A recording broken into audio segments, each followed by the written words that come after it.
Come ride the little train that is rolling down the tracks to the junction. Forget about your cares, it is time to relax at the junction. Lots of curves, you bet, and even more when you get to the junction. Peoticoat Junction. There's a little hotel called the Shady Rest at the junction. Peoticoat Junction. It is run by Kate. Come and be her guest at the junction. Peoticoat Junction. And that's Uncle Joe. He's a moving kind of slow at the junction. Peoticoat Junction.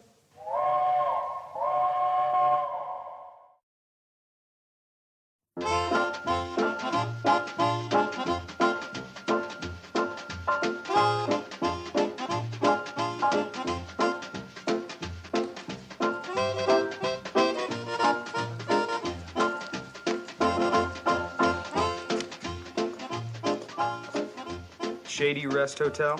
Is that the place your mother runs? My goodness, are we here already? Yeah, we're here already, and we've only been walking for 4 hours. I've enjoyed listening to you so much I haven't even been conscious of walking. Yeah, well, I have. Well, come on up and take a hot bath and get some food. You feel lots better. No. I'm just gonna rest here for a while, and then I'm gonna move on.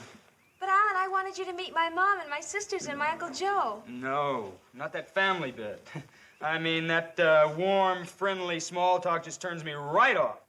You mean... I mean it's so insincere. People ask you how you are, but they don't listen to what you say. Why? Because they don't care. My family would care. Oh, you think so, huh? You get home from school, they probably say, how was school, right? Something like that.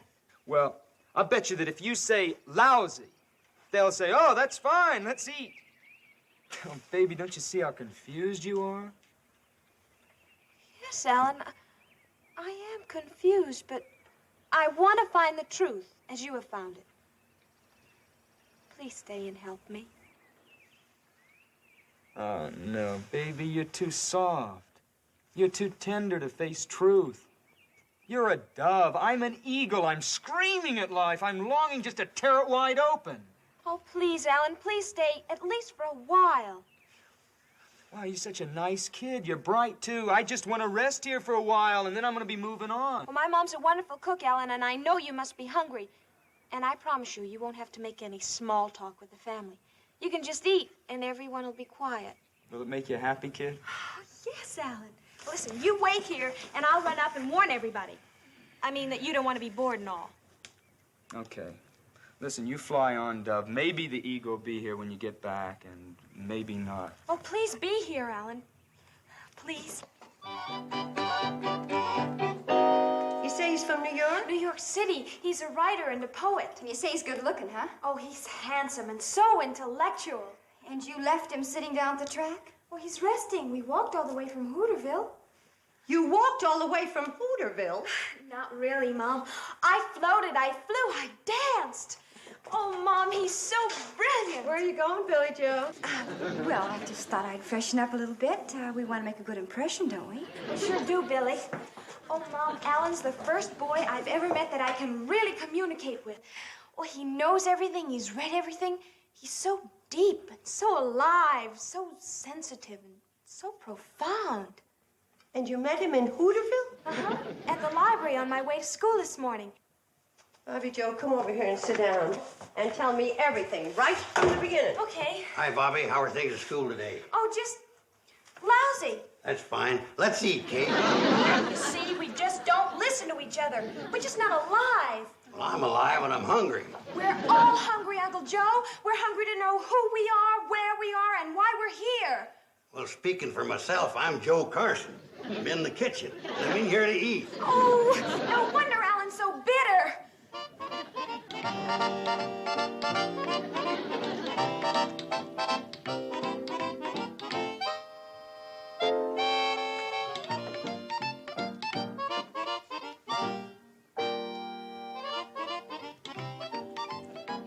Oh, hello. I didn't know you were here. Oh, Yes, you did. That's why you came down here. Well, come to think of it, my sister did mention something. Are you the boy from New York City? Greenwich Village. Oh, Bobby Joe said New York. You know, she never gets anything right. If you were to move your feet, I could sit down. I know. I guess you are tired. Yeah, I'm tired. Of painted up, empty-headed chicks like you. What? You're all alike. And what do you have to keep proving to yourself that you're a woman, don't you know? I know that you're the rudest man that I've ever met. Bugs you, doesn't it? Oh! Hi, Billy. Did you meet Alan? Yes. Bobby, you take my advice and don't fall for him because he's already in love. He is? Yes, with himself. What have you got against the boy? You haven't even met him. Well, A, I don't trust big city fellas, especially from New York. And B, I don't trust writers, especially poets. And C, when you put the two together, you're going to have a lot of trouble.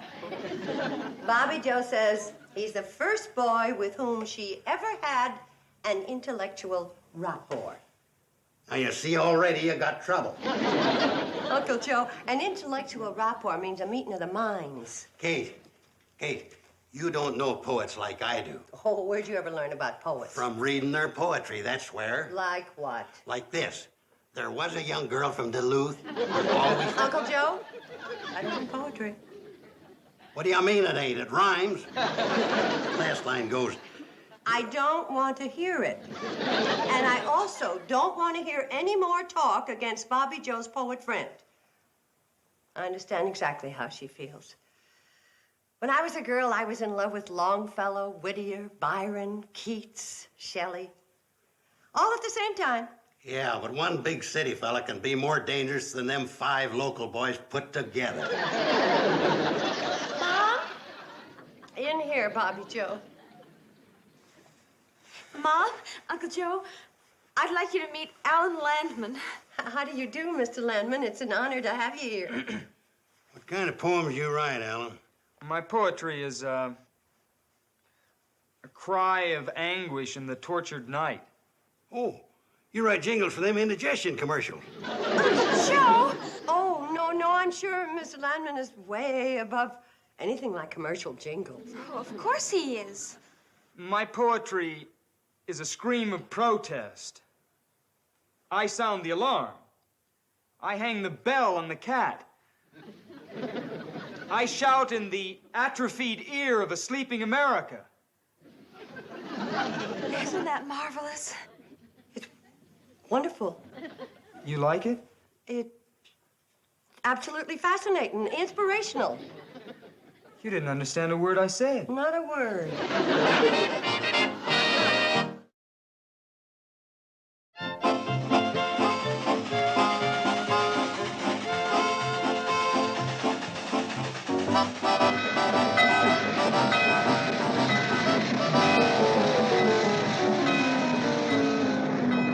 What a meal. That Dutch apple pie was laughing good. Kate really outdone herself tonight. So are you. You keep on eating like that, and you're going to have to back up to a door to knock on it. Oh, Uncle Joe, stop teasing Charlie. He's not so fat. I've seen people a lot fatter. Yeah, me too, but I had to buy a ticket. Mom, do I have to take part in that silly poetry reading? Oh, of course not, dear. You can wash the dishes. Well, you know, I'd rather wash the dishes than listen to you-know-who. Now that Mr. Landman is here, we can start the poetry discussion. Be seated, everybody. Now, I thought it'd be kind of nice if each of us recited a couple of lines from our favorite poem, and then I'm sure that Mr. Landman will favor us with one of his original compositions. Well, you started off, Kate. You're already on your feet. Take Charlie an hour to get to his. This is from the Rubaiyat of Omar Khayyam. Here with a loaf of bread beneath a bough, a flask of wine, a book of verse, and thou beside me singing in the wilderness. And wilderness is paradisey now. Ain't that kind of risque for mixed company? I don't think so. They was just singing and drinking a little wine. But they're out in the wilderness. True. They could be married, it don't say. Man don't go out in the woods with his wife. Yeah, but he was drinking wine, don't forget.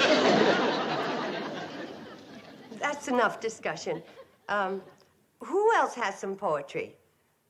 You, Bobbie Jo? Oh, I'd rather just sit and listen, Mom.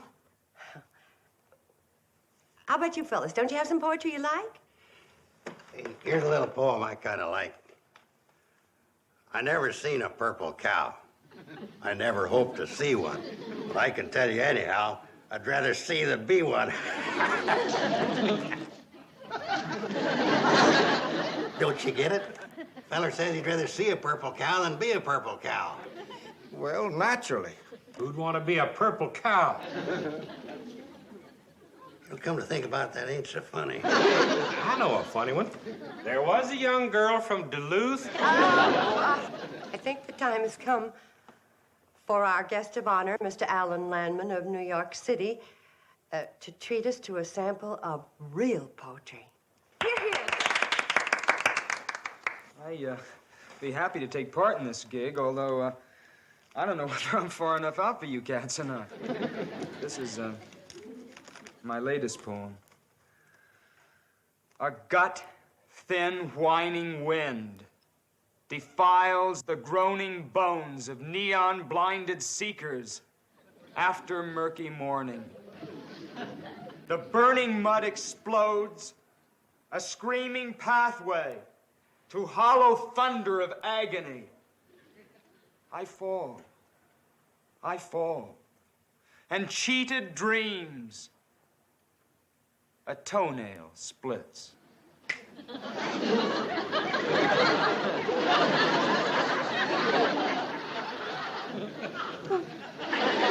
Who would like to start the discussion? I think that was one of the most exciting poems I've ever heard. Anybody else? Floyd? Did you have an emotional reaction from Mr. Landman's poem? Yeah, but I think it is Dutch apple pie. I'd like to know what it means, if anything. So would I. It means that this is a cemetery, and you're all corpses. Good night. Oh, Alan, wait for me! No cigarette? Sure.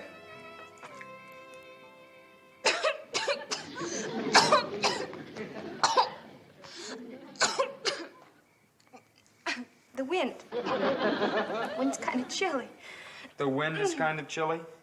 You know what E.I. Boyer says about the wind? What? The wind is a switchblade knife, slashing at the polluting smokestacks of urban insanity. Nature's rumble with a defiling beetle called man. Oh, I wish I could learn to express myself like that. Well, you'll never do it around here, baby. So long, I'm going for a walk. Can I come along? Oh, please. I mean, I won't talk. I'll just listen. Okay, kid?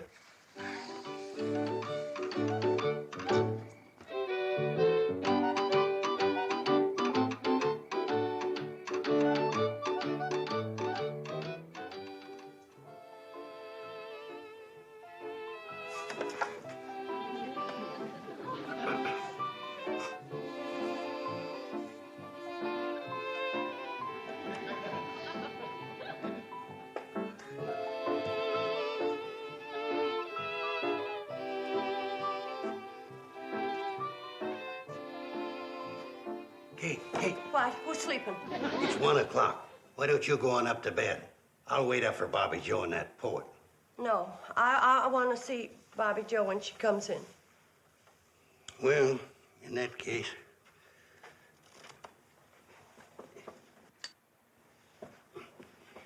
I don't think Bobbie Jo's really serious about that boy.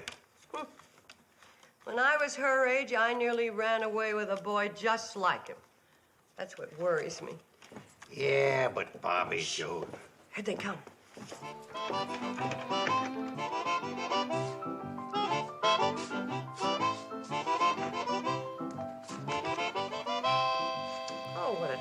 terrible hand.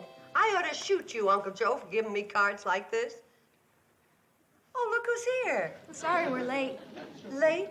Is it late? I didn't notice. Mom, I know you're waiting up for me. Yes, I was. Go to bed, honey. I want to talk to Mr. Landman. Okay, but I want you to know that whatever he says, I'm completely on his side. Good night, Alan. Good night, baby. Good night, Uncle Joe. Am I leaving? Yes, you are.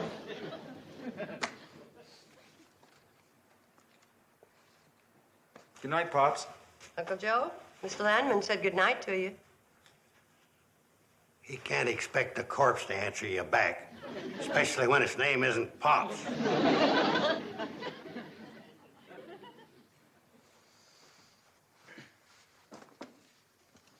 Okay, I'm gonna save you a lot of time. I'm crazy about Bobbie. We've been talking about me sending for her when I get to New Orleans. Uh-huh. Was that all you're gonna do? Just sit there and smile? Smiling on the outside, screaming on the inside. Tell me something, Mr. Landman. In view of the circumstances, don't you think you should call me Alan? In view of the circumstances, what I should call you, but I'll settle for Mr. Landman. Are you planning on getting a job when you go to New Orleans? Are you kidding? I mean, work is for suckers. Oh, I see. How are you going to live? Oh, I've got a lot of friends down there, musicians. They all like me. They all have pads.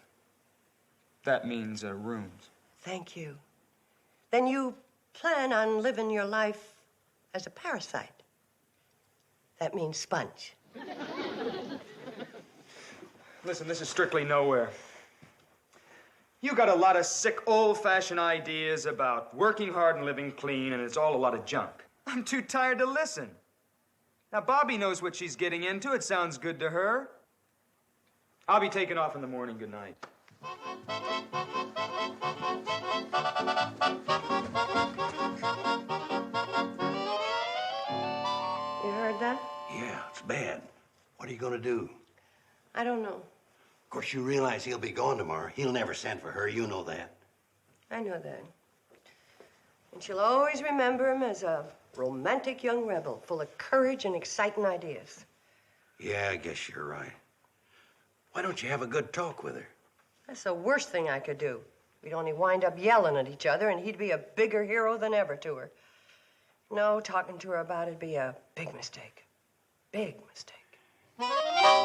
All those ideas of his are just a cover-up and an excuse for being a failure, for not having a job, for just being a bum, wandering around and living off other people. And you have been taken in by all that phony talk, and I am making a big mistake. Oh, Mom, you just don't understand, Alan. He has ideals. He thinks the world is full of hypocrisy, and he's attacking it. That's a lot of hogwash. He's just afraid to go out and fight for a job. But just let somebody offer him a nice, soft position, and you'll see how fast he'll stop attacking that hypocrisy and start lapping it up. And now that I've made my big mistake, good night.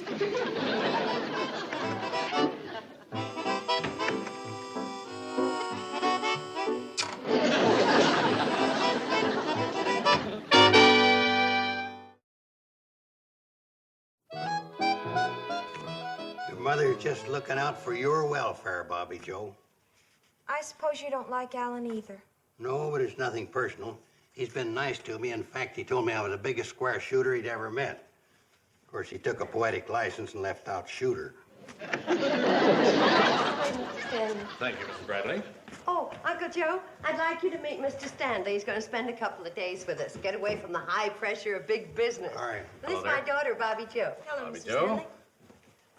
You're leaving, Alan? Yeah, kid, but you'll be hearing from me. Oh, Mr. Landman, you should meet Mr. Stanley. He's from New York, too. Mr. Stanley, Mr. Landman. How are you, young man? You really want to know? Mr. Stanley is the president of the Rollo Dog Food Company.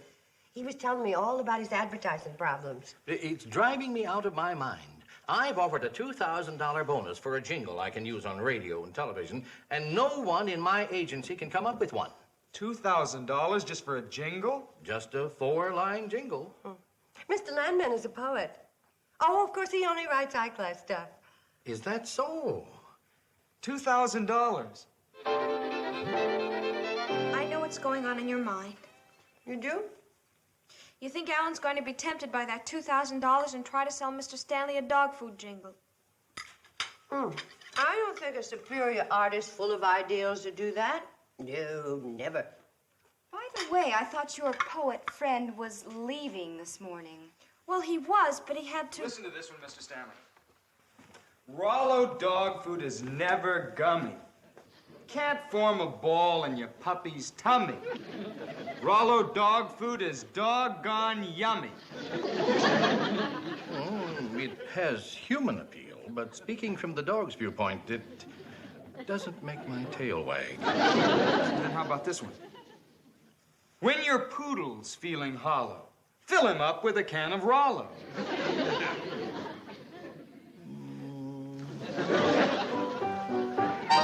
What's so wrong with Alan wanting to earn $2,000 when you think about it? Nothing at all. It'll give him the freedom to write real poetry. Absolutely. Besides, if you have a genuine big talent like Alan does, you can write those silly jingles without losing any of your artistic dignity. Never loses dignity. Because his talent's too big. Get some Rollo now, now, now. Makes your dog say, bow, wow, wow. How's that for real dog appeal? Does that make your tail wag, Mr. Stanley? Mr. Landman, I'll be honest. You have talent, all right, but I just don't think you talk dog language. Forgive me for saying it, sir. But must your advertising appeal to the dogs? I mean, after all, it is the humans who buy it. We've got to please the dog. We cater to the dog. We've got to sleep dog, eat dog, think dog. Understand? Or do you think I'm crazy? Oh, crazy, no, sir. I know. You're after the money. Well, I'll pay anything to the writer who'll get inside the dog's mind with me. I'm in there, but I can't write. I really think I could do it, given a little time. I don't know. Dog persons are born, not made. You've either got that dog in you or you haven't. And I say you can't please a dog consistently if you don't have the dog's viewpoint. I feel I really have it, sir. I don't know. You're tempted by the money. No, really. Dogs, they seem to feel that I'm one of them. They accept me. Are you sure? Sometimes they pretend just to get food out of you. No, it's sincere. I warn you, you can't fool a real dog person. And I'm real dog, my boy. I'll tell you something confidential, may I? Please. When I see a cat, I want to chase it up a tree. Now you think I'm crazy, right? No, on the contrary. I've never told anyone, but I like to run after cars and bite at the tires. Oh, that's a good sign. You're not lying. I cross my heart and hope to get run over. This may be a great day for Rollo. I'd like to shake your paw. Bow, wow, wow.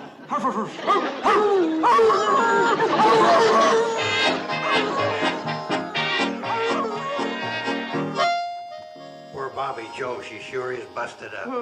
I wish somebody'd invent a way to take the pain out of growing up. Boy, I can't get over how lucky it was, that crazy dog food man showing up here just in time to show up that Mr. Landman. Wasn't that lucky, though? It was amazing. You might call it fate. You might. That's fate spelled K-A-T-E. What's going on here? Uncle Joe, meet Roger Stanley, the best restaurant supply salesman in the country. Restaurant supply? He's new in this territory. First time he was here, you were in Pixley with the girls.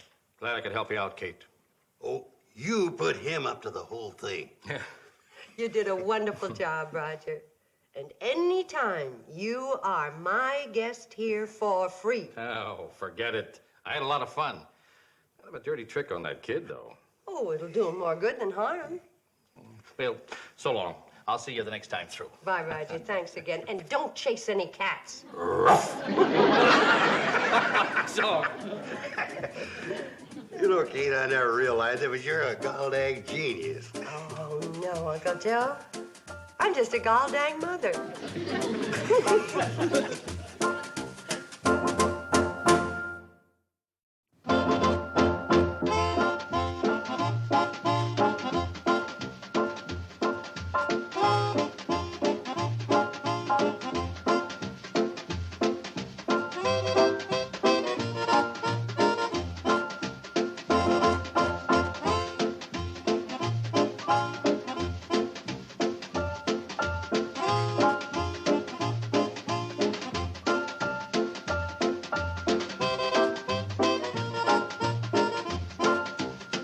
Peoticoat Junction.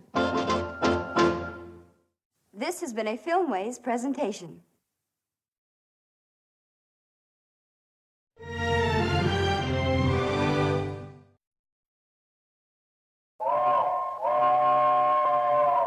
Come ride the little train that is rolling down the tracks to the junction. Forget about your cares, it is time to relax at the junction.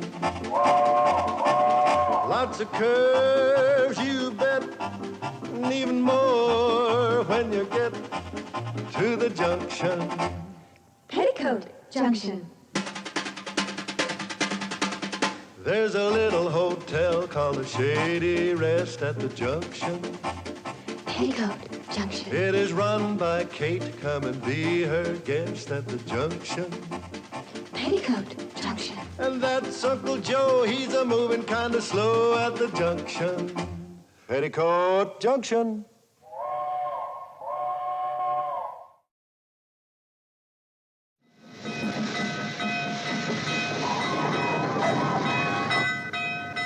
Step to the left, to the right, then the hop with your partner. That's the Hooterville hop. 3 to the left, to the right, then the hop with your partner. It's the Hooterville hop. Lots of fun to do, it's a step that's new, just a hop, hop. Called the Hooterville hop. Form in a line anyway is fine when you hop, hop. To the Hooterville hop. You can dance with 2, 3, or 4 will do when you hop, hop. To the Hooterville hop. It's a brand new step full of vim and pep, just a hop, hop. It's the Hooterville hop. Hi, kids. Where's Billy? Hi, Mom. You know Paul Henderson. Oh, sure. Hi, Paul. Hi, Mrs. Bradley. Where's Billy Joe? Mom, this is a new dance Paul's dreamed up. He calls it the Hooterville hop. Where's Billy Joe? All the kids are learning it for the school dance. Come on, Mrs. Bradley. It's real easy. Yeah, no. Wait a minute. This letter is very important. I gotta find Billy Joe. Now, where is she?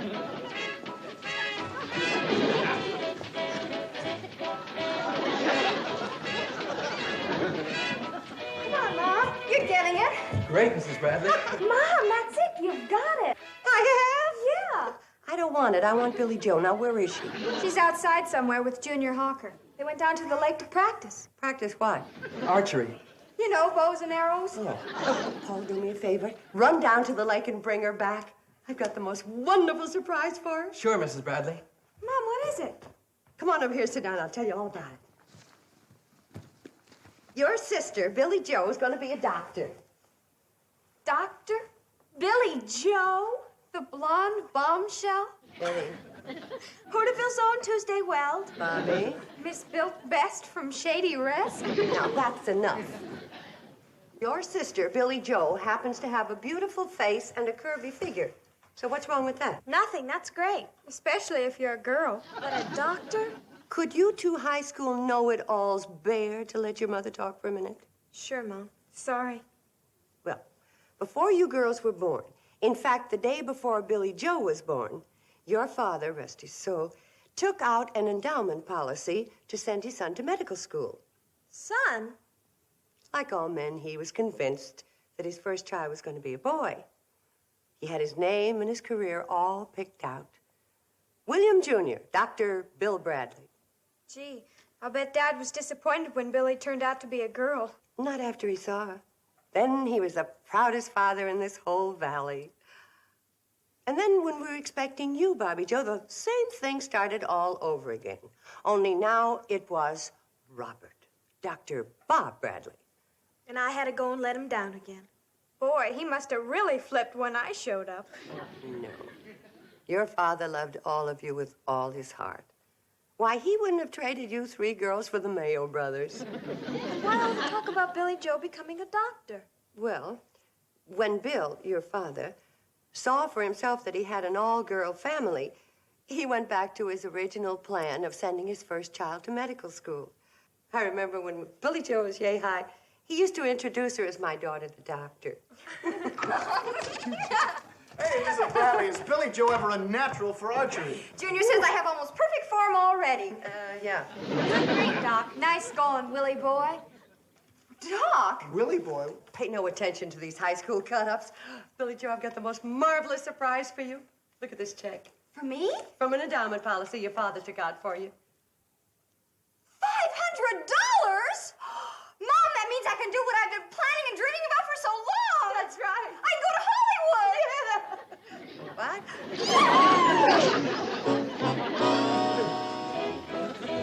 Hey, Paul. Hey, there are two over there. This one's mine. Huh? You dreamer. Junior. Yeah. No, I want to dance. I want to talk to Billy Joe.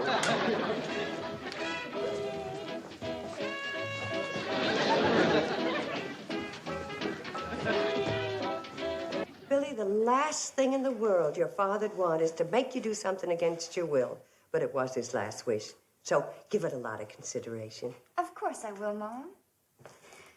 But I have to be honest and tell you that what I really want to do is go to Hollywood and become an actress. Oh, Mom, just think of meeting Rock Hudson or even playing a love scene with him. Honey, every year, thousands of girls go to Hollywood to try and be actresses. Young, beautiful, talented, just like you. And most of them come back home broken-hearted. Or what's even worse, they stay there broken-hearted. But some of them make it. Somebody has to play opposite Rock Hudson. And maybe I'll be the one. Maybe I'll become famous. Baby. And when I do, I'll send for you, Mom. You and Bobby and Betty and Uncle Joe. And you won't have to work anymore. Or you can come live with me in Hollywood. Billy. What's this about Hollywood? Uncle Joe, look what I got.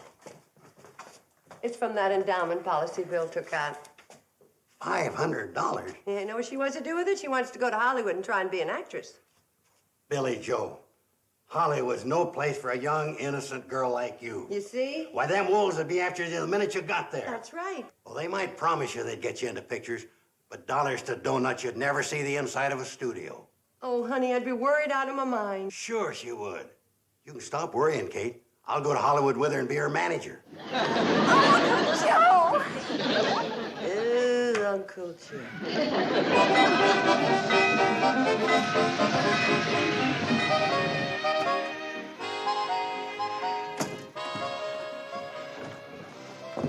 Hi, Floyd. Hi, Kate. Going shopping? No, I'm going in to see Dr. Depew. You ain't sick, are you? Oh, no. I'm hoping to get the doc to come out and talk to Billy Joe. Lord, let her know, Charlie. Can't you see I'm all in the journal, smokehead? Oh, yeah. Sorry.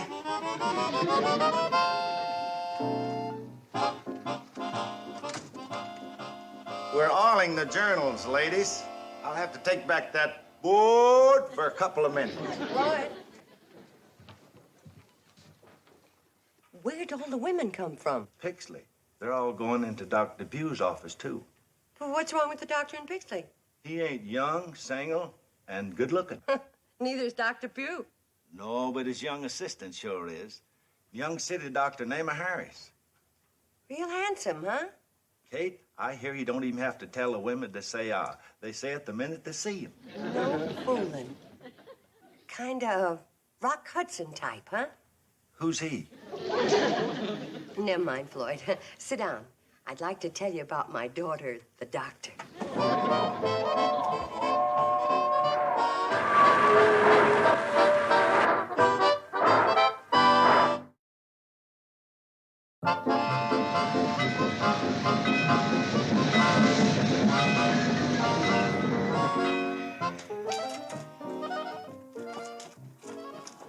Hello, Dr. Pugh? This is Kate Bradley. No, there's nothing wrong. I hear you have a real handsome new assistant.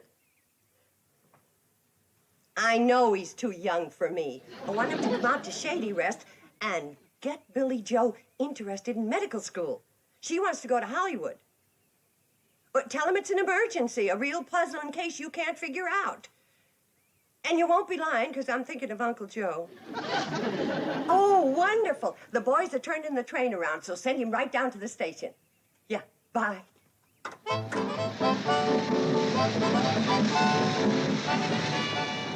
Dr. Harris? Yes? My. I beg your pardon? My uncle is very sick. Oh, you must be the Mrs. Bradley Dr. Depew told me about. Yes. Let's get aboard, shall we?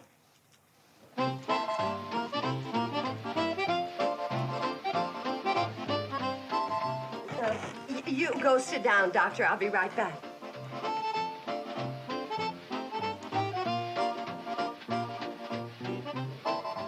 Let her go, Charlie.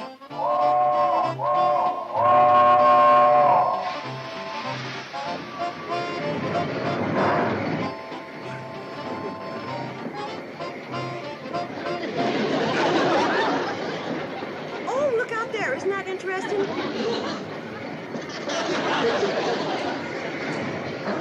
What's so interesting? It's gone now. Well, tell me about your uncle. If he's got Dr. Depew puzzled, he must be quite a case. Oh, he is quite a case. I was hoping that you and my daughter could have a consultation about him. Oh, you have a daughter who's a doctor? Well, not yet, but I have great hopes for her. Especially now. Dr. Depew tells me that you have 3 daughters, all of them beautiful. Billy Joe's the beautiful daughter that's interested in doctors. Becoming one. Good for her. Most beautiful girls these days just seem to be interested in going to Hollywood and becoming actresses. Isn't it the truth? But I'm sure that you'll encourage Billy to go to medical school. Well, if she hopes to become a doctor, I can recommend it highly.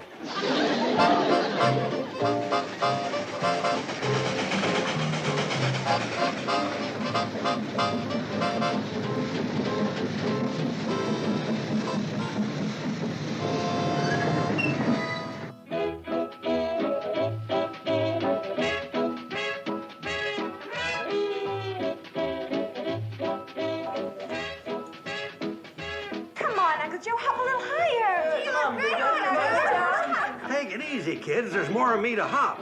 I think I better go out in the kitchen and take on some of that high-protein, energy-building food like your ma's lemon meringue pie.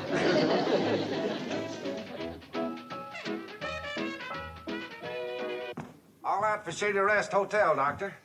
Oh, what happened to Mrs. Bradley? Oh, she had to rush some supplies up to the hotel. Sent for me and Charlie to bring you along in a little bit. Oh, that won't be necessary. I can find my own way. Kate wants me and Charlie to hold you up a little. Hold me up? Climbing the path to the hotel, it gets a little slippery this time of year. Is that what she meant? Yeah. Yeah. Stop the dancing. Quick, stop the dancing. Have some respect for the sick. Who's sick? Uncle Joe, where is he? In the kitchen, loading up on pie. Oh, well, everybody sit down and look worried because the doctor's coming to examine Uncle Joe. But, Mom, he was just... And you, Billy Joe, you look worried but beautiful. What gives?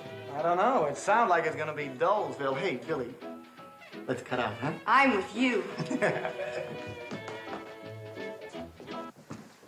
Uncle Joe, I gotta ask you a quick, serious question. Anybody can make pie this good can ask me anything. Shoot. If you and Billy Joe ran out of money and got stranded in Hollywood, could you support her by acting? Easy. I got acting in my blood. That's where Billy Joe gets it. Well, can I be sure about it? Could I give you a test? Of course. Throw me a scene from Shakespeare. I'll eat it up. Which is more than I'm getting to do with this piece of pie. Well, never mind Shakespeare. I got a better test.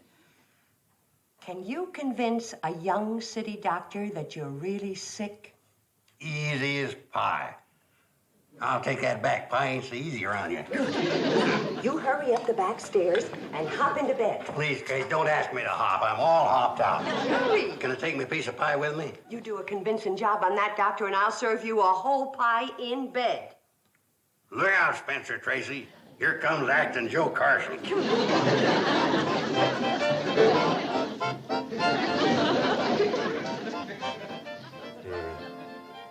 This is a puzzling case. How long have these dizzy spells been occurring? A year. How long? A year and a week exactly. Oh, that's a long time. Why haven't you told Dr. Depew about this? Well, I haven't really noticed the dizzy spells on account of the fierce stabbing pain in my arm. Ooh, ooh. Where does the pain seem to be? Mostly on the inside. You take any medication for the pain? No, I only notice it when my knee stops throbbing. Your knee bothers you too? Oh, terrible. It's almost as bad as my back. You also have a bad back. Doc, I'm just one big mass of misery. You certainly are. Arm, knee, back, dizzy spells. How do you ever get any work done? Grit. Sheer grit. Dr. Harris, I'll go get my daughter Billy Joe so you two can have your consultation. Well, I'm afraid I'm going to have to give your uncle quite a thorough examination. Perhaps you'd better wait downstairs until later. Oh, all right. We'll be anxious to talk to you, my daughter, Billy, and me. Uncle Joe, remember how to act. He gets out of hand sometimes. Don't worry about me, Kate. Just have that pie ready. I don't believe we should eat any pie. Well, I wasn't planning on sharing it with you, Don. What I meant was you're going to have to start losing some weight.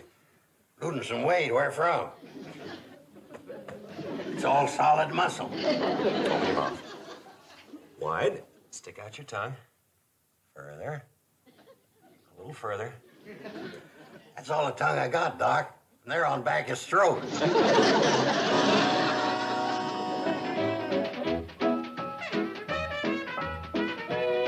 Charlie, maybe you better stop hopping. It's kind of shaking me upstairs. I'm real glad to have an excuse to stop. Where's Billy Joe? Oh, she and Junior went back to the lake. Oh, no, she's got to be here when Dr. Harris comes down. I'll get her back for you, Kate. Well, see if you can get her back without Junior. Okay. Come on, Kate, do the Hooterville Hop with us kids. Sure, Mom, you're coming to the high school dance. Oh, we'll be so proud of you, Mom. You'll be the only mother who knows the hop. Well, all right, but let's hop quiet.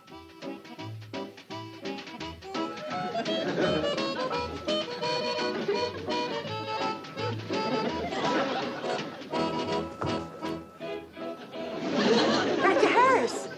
I'm glad to see you're not worried about your uncle. I'll be running along. Oh, but I am worried, awful worried. We're all worried.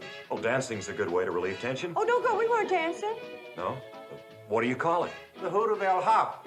This young fella started it. It's spreading like wildfire. It's a terrible disease. Disease? Makes your foot muscles twitch. You hop like crazy.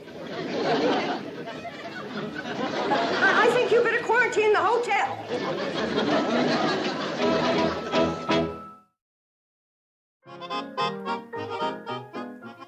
Mrs. Bradley, I'd love to meet your daughter, but I have a lot of paperwork waiting for me at the office. Well, Doctor, she'll be back in just a second. I got everybody out looking for her, and I do so want you to help her pick out the medical school she should go to. Well, why don't we make it next time? Next time, it might be too late. Why, she'll be running off to Hollywood. You like some tea? No, thank you. I've really got to get back to Hooterville. Well, We've looked everywhere for Billy Joe, Mom. There's no sign of her yet.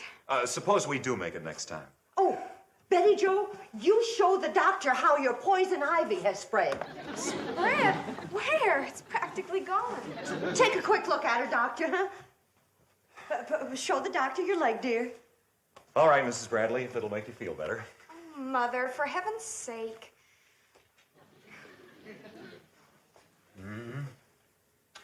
Well, I'm afraid I'm too late, Mrs. Bradley. You mean it's serious? No, it's gone. Well, how about the other leg? Very pretty. They make a nice pair. Doctor, I hate to hold you up like this, but as long as you're here, I wonder if you'd take a look at my foot. I've had this terrible pain. You have? Yes, I have. And you run along about your business, and you know what that is. All right.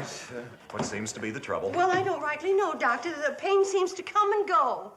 Well, if you'll take off your shoe, we'll see what we can find. Oh, thank you, Doctor. Where does it seem to hurt? On the bottom in the middle. Does this hurt? Chicken stuff.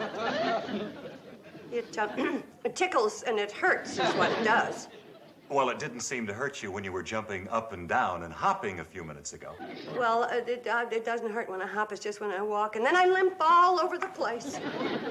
Well, you're doing the right thing for it, just what I'd do. Oh, really? Yes, if I had a sore foot, I think I'd limp too. Well, don't you want me to do anything for it but limp? Well, you can soak it in some hot water and some Epsom salts, and that should take care of the trouble. Anything else? Let me see now. Well, if you think of anything else, Mrs. Bradley, you just drop by the office. Goodbye. I think I got something in my eye. All right, Mrs. Bradley, let me take a look. Well, look who's here. My daughter, Billy Joe the doctor. What? My daughter, Billy Joe the doctor, Dr. Clayton Harris. How do you do, How Doctor? do you do?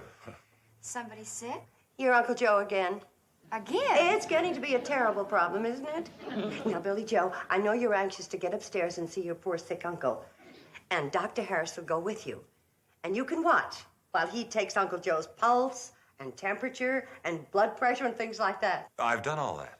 But not for Billy Joe. She's never seen a real doctor make a real examination on a real patient.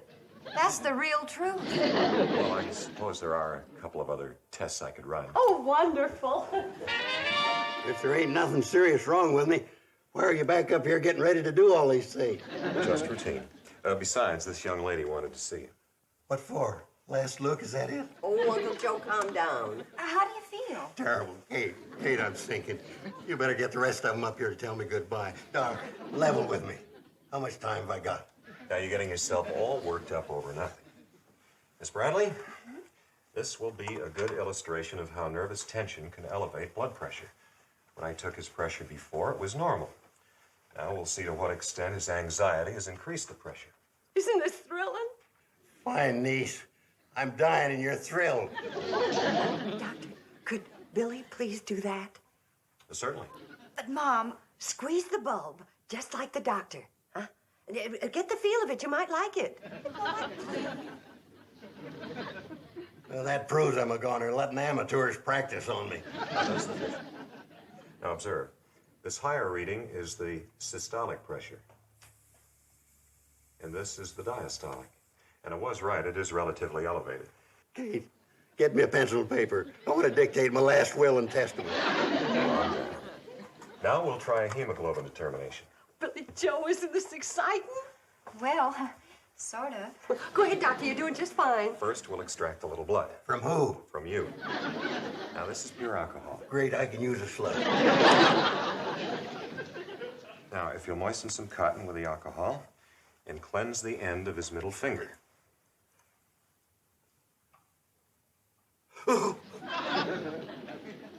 Doctor, look. Look, she's a natural-born finger cleanser. Oh, I'm gonna go get her sisters. They just gotta see the way this girl is taken to medicine.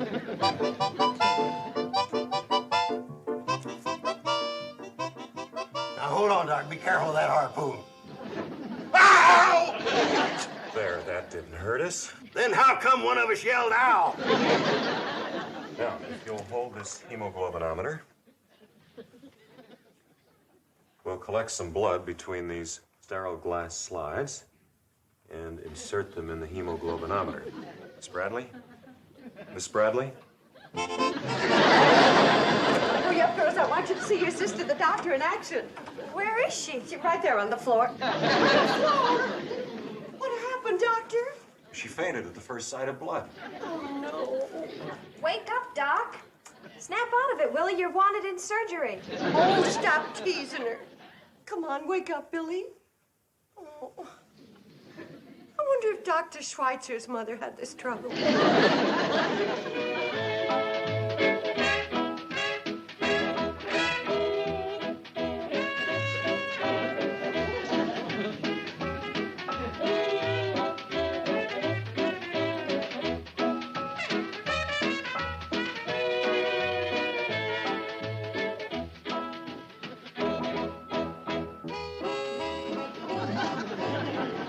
How can you dance down here when my life's ebbing away?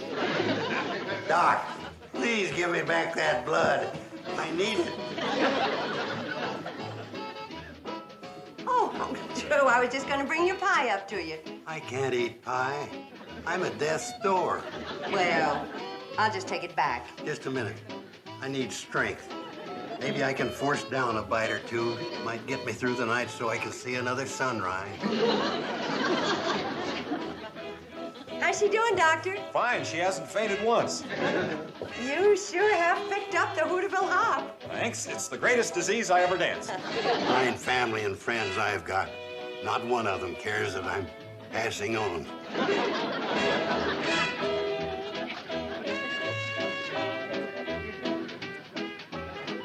What if there's any more pie in the kitchen?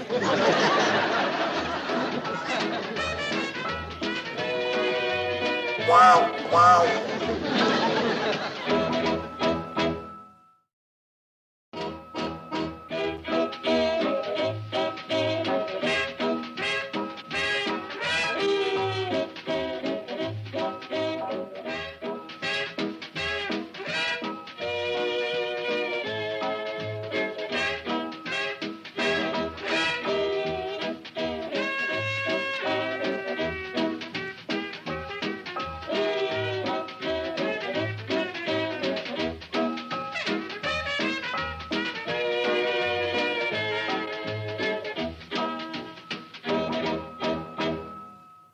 This has been a Filmways presentation.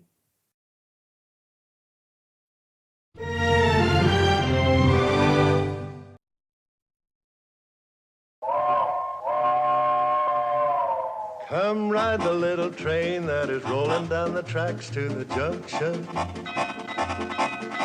Forget about your cares, it is time to relax at the junction. Lots of curves, you bet, and even more when you get to the junction. Peoticoat Junction. There's a little hotel called the Shady Rest at the junction. Peoticoat Junction. It is run by Kate. Come and be her guest at the junction. Peoticoat Junction. And that's Uncle Joe. He's a moving kind of slow at the junction. Petticoat Junction.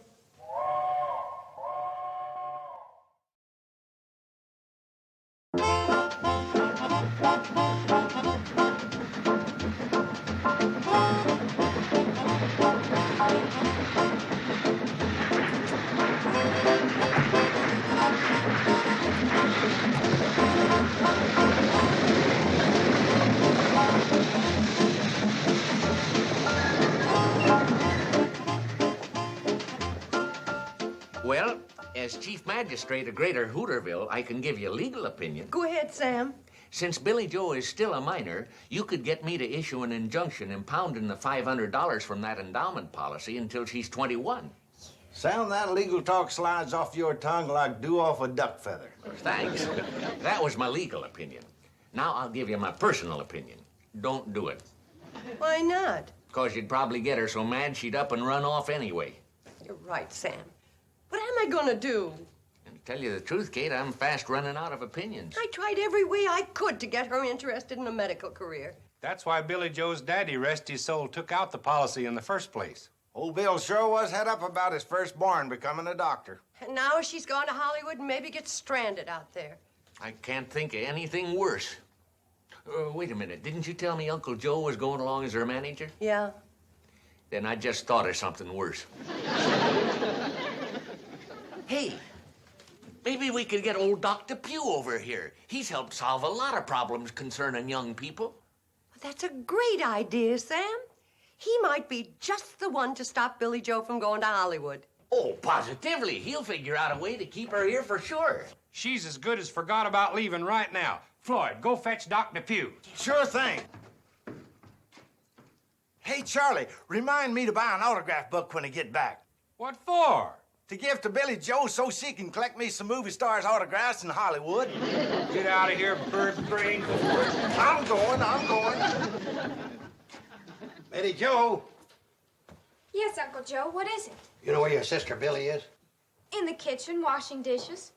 Washing dishes? That's some job for a movie star. I know, but until one comes along, somebody has to do them. Smart aleck kid. Look at it this way, Billy Joe. Medical schools have mostly boys. Well, that part I like. And if you study real hard, Oh, that part I don't like. I bet you could get that good-looking young Dr. Harris to help you. Oh, he is cute, isn't he? No, he sure is. Forget it. So is Rock Hudson, Troy Donahue, and Elvis Presley. And they're in Hollywood. Hey, you two, switch jobs. You wash and you dry. I don't want my little future star keeping her hands wet and catching cold and delaying our trip. Uncle Joe, be sensible.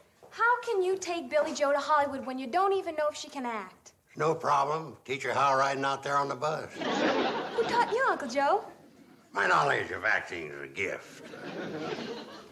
Mom says you should give it back. Your mother will sing a different tune when Billy Joe and me hit it big in Hollywood. That's right. And when we get there, we'll send for you and Mom and Betty Joe. Yeah, we'll live in one of them big Hollywood mansions with a swimming pool, cars for everybody. Can I have a limousine with someone to drive me around? Oh, sure, baby. Anything you want. Fine. Then line up Rock Hudson, Elvis Presley, and Troy Donahue to do the driving. I figure if I'm gonna get in on this dream, I might as well go first class.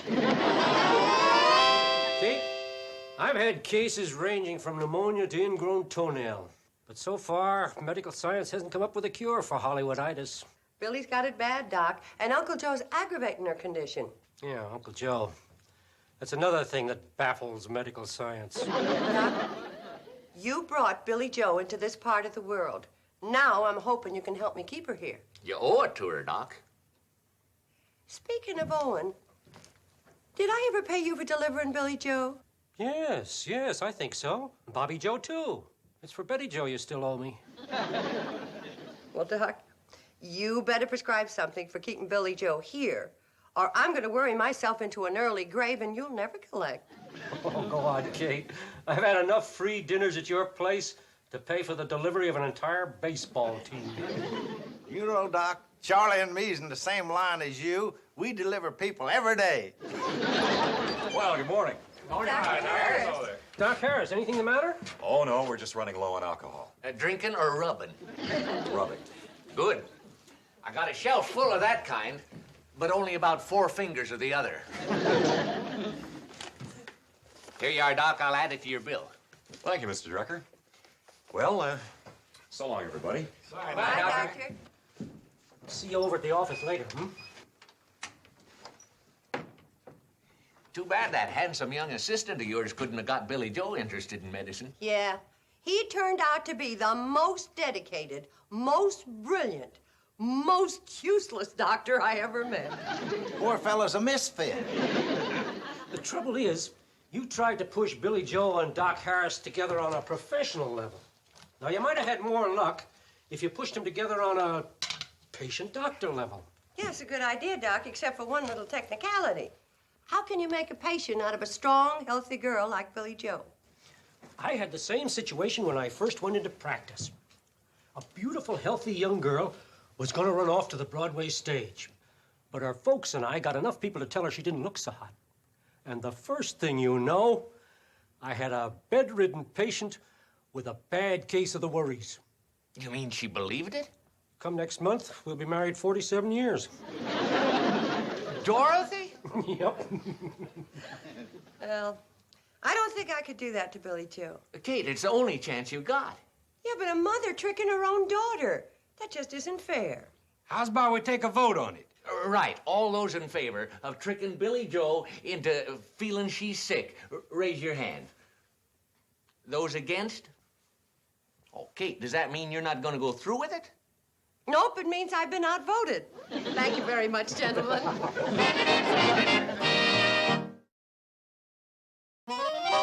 Here's some more movie moguls we better add to our mailing list. Jack Warner, Hal Wallace, and Daryl Zanuck. Right. All right, now take this down. Dear movie moguls, it is with great pleasure I announce the forthcoming arrival in Hollywood of the blonde bombshell of Hooterville, Miss Billy Joe Bradley. Slow down, Uncle Joe. I can only take this down in longhand. When we get out to Hollywood, I'm going to have to get me one of them short-handed secretaries. Okay, I got it. Go ahead. Please write to me, Joseph P. Carson, her personal manager, and tell us where you intend to throw the cocktail party for us when we get there. It says in here they throw them things for the new stars. A cocktail party? Uncle Joe! Don't worry, honey. I ain't gonna let them give you nothing but soft stuff. Hey, Uncle Joe. Hi, Billy. Billy Joe, Joe. Hi, Sam, Kate. How do you feel, Billy Joe? Just fine, Mr. Drucker. Why? Oh, nothing. Just thought you looked a little pale, that's all.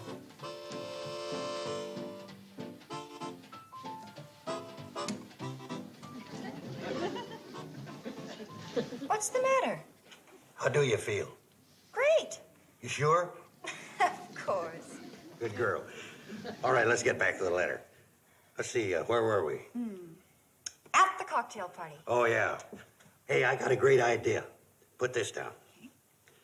And then, Mr. Movie Moguls, you can take us out to that theater you call Grauman's Chinese. Have some wet cement ready for Miss Bradley to stick her feet in. Don't you think that's going too far? Of course it is. It's one of them nutty Hollywood customs. I guess we'll just have to go along with it. No, I Hey, mean... Joe, got something for you. Came in the mail. Looks like a newspaper, but don't read like one. Great, boys, great. I've been waiting for this. What's all fired great about a newspaper you can't make heads or tails of? This ain't no ordinary newspaper. It's variety. You know what that is? Yeah, the Spice of Life. No. This is the Bible of show business. You don't look very religious to me. It ain't got nothing to do with religion. It just keeps show folk up to date on what's happening in the biz. Biz? The entertainment game. Get a load of this. Sure Vegas bow, boffo. You know what that means? No, I don't think you do either. Oh, yeah? Well, just listen to this. Songstress Dinah Shore opens to capacity audience in Las Vegas last night. That's what it means, yokel. I reckon it's more like a dictionary than a Bible. Appears to me. You rubes have been riding that Hooterville cornball through the sticks so long, you got no showbiz savvy at all. Yeah, well, let's see how much you got. What does this mean? Ban, bong, and biff wag. Well, now, I've been out of the game for a while. Right around 60 years. Come on, Uncle Blowhard. What does it mean? Ban, bong, and biff wag. All right, so I don't know about that one. So what? I know about it. You do? Yeah, it don't mean nothing. Charlie made it up. That's right, Floyd. He can't see for looking up close without he has on his reading glasses. Ban, bong, and biff wag. Showbiz Bible. Very funny, very funny. Why don't you two go wind up that choo-choo of yours and ride it back into your padded roundhouse? You're pathetic, both of you. Come on in and sit down, boys. All right, Kate, we're coming. Feeling okay, Billy Joe? You look a little peaked. You're the second person that doesn't think I look very well. Make it 3. How do you feel? Pretty good. Glad to hear it. Come on, Floyd, let's eat.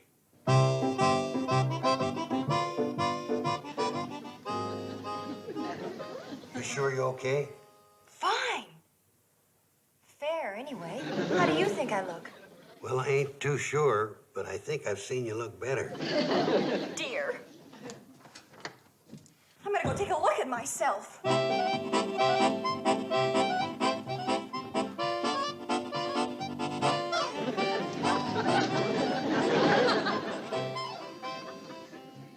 No fever to speak of. That doesn't mean anything. I could be carrying something. That's right, you could. Now, I pleaded with you to keep your hands out of that dishwater. But I'm sure I look all right. I think. Better go let your mother have a look at you. Yeah. Guess maybe I better. Well, work for Dr. Pugh. If Billy Joe falls for that nonsense about her being sick, I'll eat this plate. Mom. Mom, will you take a look at me? I think I'm getting sick. Hearty appetite. Come over here, dear, where the light's better. Do I look bad to you, Mom? No, you don't look bad to me. But you're not saying I look good. You're right. I'm not saying that. Well, I'm worried. If one more person tells me how bad I look, I'm going to go straight to bed. Betty Jo, you haven't told your sister how you think she looks, have you? No, I haven't. Well, tell her. You look fine, Billy Joe. Oh, thank heavens. From over here. But close up. Forget it. That does it. I'm going straight to bed. Put it there, Mom. For a minute, there wasn't where I was getting ready to put it. Are you sick? Come on, boys. You gotta run me into town to get Dr. Pugh. Okay, Joe, come on, Floyd. Here, boys, take some sandwiches with you. Thank you, Kate. This is no time to worry about eating. The boys should eat to keep up their strength. Just to run that toy train? No, because they were exposed to Billy Joe. They were exposed. I was practically inoculated.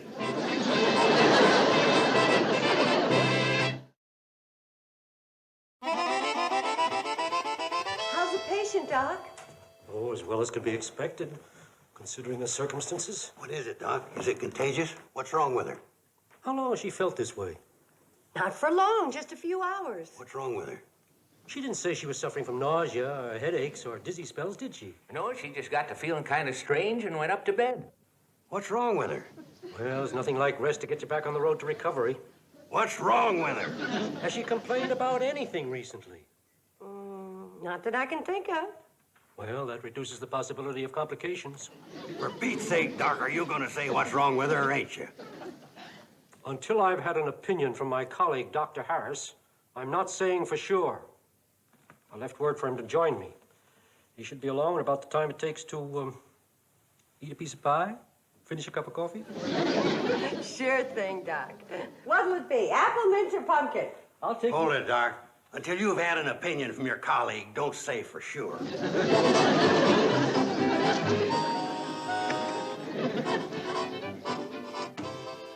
How do you feel, dear? Oh, so-so. Did Dr. DePew tell you what was wrong with me? I couldn't get a word out of him. He said he could tell more after another examination.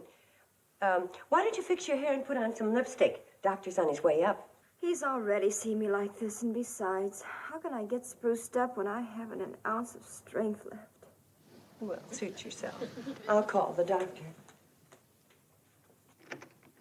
You can come up now, Dr. Harris. Dr. Harris! You can't see me like this!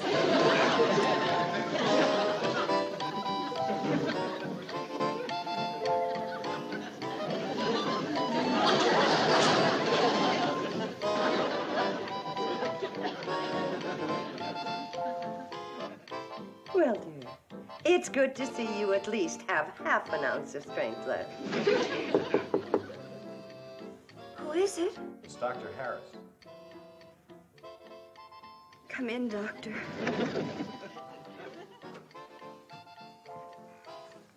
Hello, Miss Bradley. Hello, Dr. Harris. I'm sorry you're not feeling well. Oh, she'll start feeling better now that you're here, Doctor. Thank you, Mrs. Bradley. But she's already been looked at by one of the finest doctors in the medical profession. Why he wants me to conduct an examination, I'll never know. I hope not. I mean, I hope it doesn't put you out. Not at all. I'm flattered. I'm thrilled. I'm sick. Aren't you going to start the examination? It just started. And you say that altogether it amounts to over 500 deliveries, huh? Well, of course, that includes 12 calves, 7 colts, and an elephant. An elephant? 12 years ago when the circus came through. Oh, yeah. Oh, Kate. Dr. Harris? How's the patient, Doctor? As far as I can determine, she's in perfect health. No fever? None. Temperature, pulse, respiration, all normal. Oh, that's marvelous, Doctor. Absolutely marvelous. Do you realize what you've done for this girl? Nothing. I didn't even give her an aspirin. Nothing, he says. Yeah.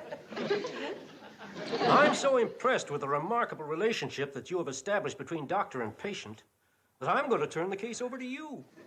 Thank you, Doctor, but You can drop by every day for the next week or so, just to make sure there's no sign of a relapse. Certainly, Doctor. But I must say, it's hard to believe that girl's been sick. It certainly is. Congratulations. Well, thank you, Doctor. Okay, Billy Joe. Now, first we'll start with a serious pose. How does this look? Like you just swallowed a bottle of castor oil. Very funny little baby sister. Now, don't go getting your sister upset, Betty Joe. I'm taking some professional pictures of her Professional pictures.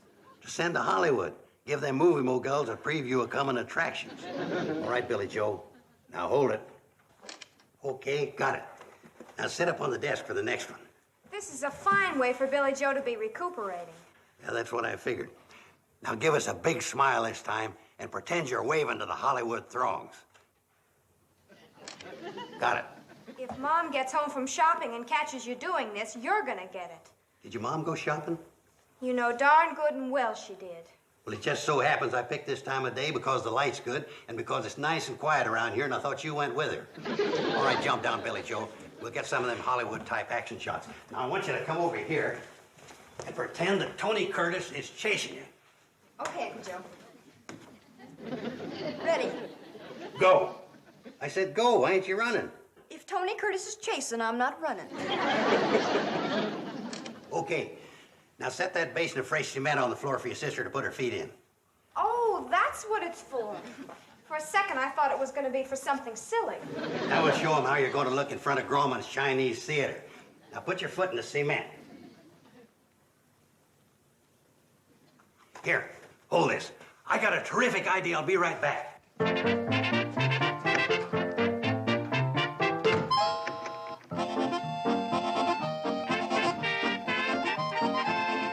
Here, now when I count 3, you flash that on and off at your sister.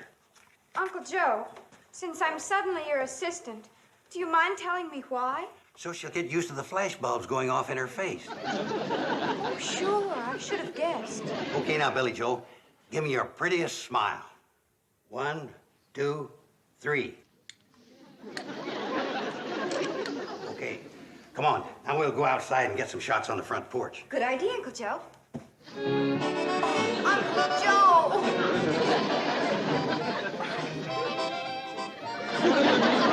Oh, no. Look what's happened. Well, you're lucky. It could have been worse. I forgot. I was going to have you do it barefoot. Kate, tell me the Hooterville cannonball can fly, or tell me I'm growing my second head of hair, but don't tell me Billy Joe has seen that handsome young doctor 4 days in a row and isn't interested in him. Oh, she thinks he's a fine doctor and a great man and an asset to the community of Hooterville. But she's still talking about leaving for the community of Hollywood. Was you expecting them to fall in love, Kate? No, but I thought at least he switched from taking her pulse to holding her hand. The trouble is there's no challenge for Billy Joe. Yeah, if she thought there was another girl chasing him, she'd be right in there fighting for him. Sam, I got an idea. Have you finished setting up the happenings around town column? Yeah, why? I'd like to make one little change for one special private edition to be delivered to Miss Billy Joe Bradley. She never misses reading that column. And I want it set up so she'll sit up and take notice. Oh, no, I don't believe it. What's the matter, dear? Listen to this in the Happenings Around Town column. What handsome young Hooterville doctor is secretly more dedicated to the girls in Pixley than he is to his practice in Hooterville? That is a choice tidbit. What do you suppose it means? Mom, there are only 2 doctors in Hooterville, and one is married and almost 70. Dr. Depew? Is that who you think it is? Don't be so naive. Is that what I am? Of course. Well, this item obviously refers to Clayton Harris, otherwise known as Dr. Double Life. That rascal. He hasn't been trying to get you to go out with him, has he? No, darn it, he sure hasn't. Oh, well, what do you care? You'll soon be going off to Hollywood and you'll forget all about Dr. Harris. Do you think for 1 minute that I'm going to go off and leave him to those Pixley females without putting up a fight? Well, what about Rock Hudson and all those handsome movie stars? They're no better looking than my Clayton. Your Clayton? He will be. After all, we both share an interest in medicine. I'm going to start college next year and eventually become a doctor. And I'll bet that's more than any of Clayton's Pixley girlfriends can say. No, there probably isn't one of them can say that. After all, medicine's quite a challenge. Yes. And so is Clayton, that dedicated doll. Then you're saying that you're going to leave Hollywood and the like to those empty-headed Pixley girls. That's exactly what I'm saying. And when I set my mind to something, Hey, Billy Joe, here's the latest issue of Variety. Dr. Harris, I'm so glad to see you. Oh, you certainly seem chipper today, Miss Bradley. Don't you want to look at this Variety? Just call me Billy Joe, please.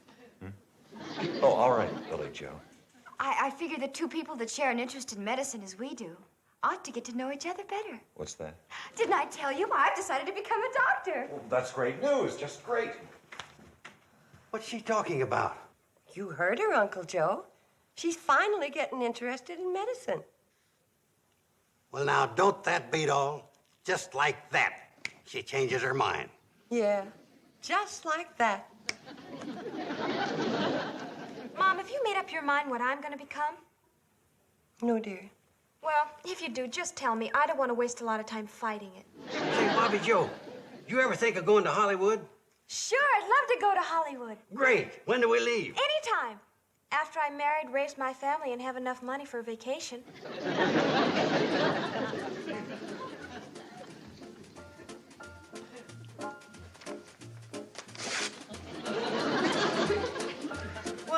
Joe, as they say. That's showbiz.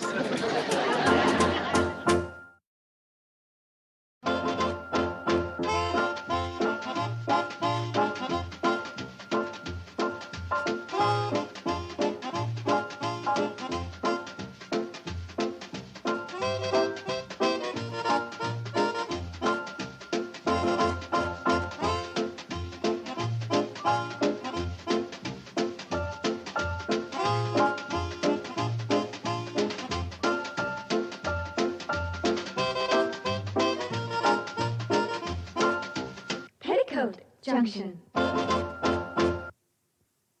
This has been a Filmways presentation.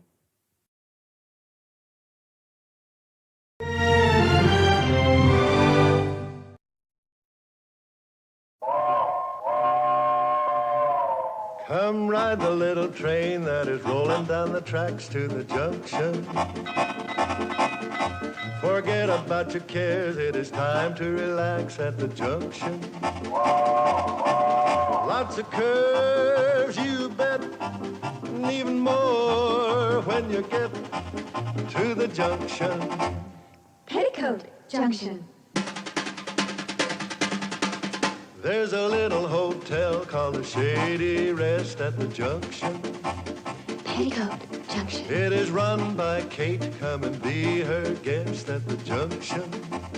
Peoticoat Junction. And that's Uncle Joe. He's a moving kind of slow at the junction. Peoticoat Junction.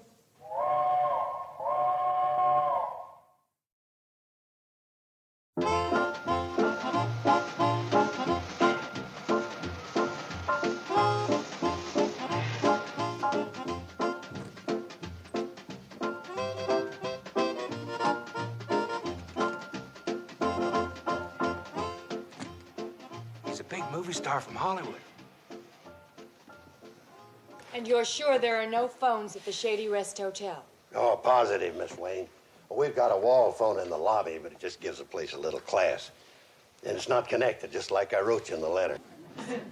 I'm being buried alive. And there are very few other people there. Only time the Shady Rest ever had over 3 guests at one time was when Miss Pritchett gave birth to triplets in the lobby. Are you happy to have found a grave to put me into? Save your throat. Don't worry, you picked the right place for Mr. Haggard to rest in.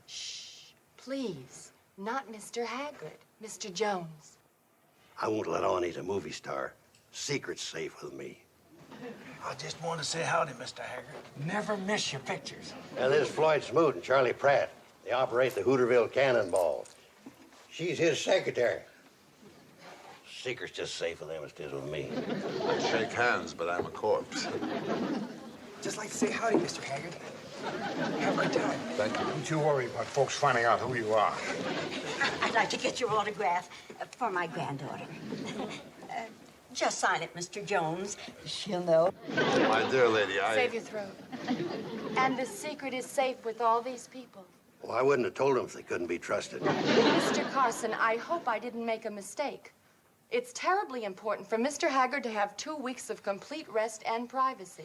Miss Swain, everything I wrote in that letter was gospel. Are you sure? No attractive females? Shucks, no. You think this jacket's all right to be buried in? Mr. Throat, what about your niece, Mrs. Bradley, and her 3 daughters? Who? You mean homely Kate and her 3 ugly ducklings?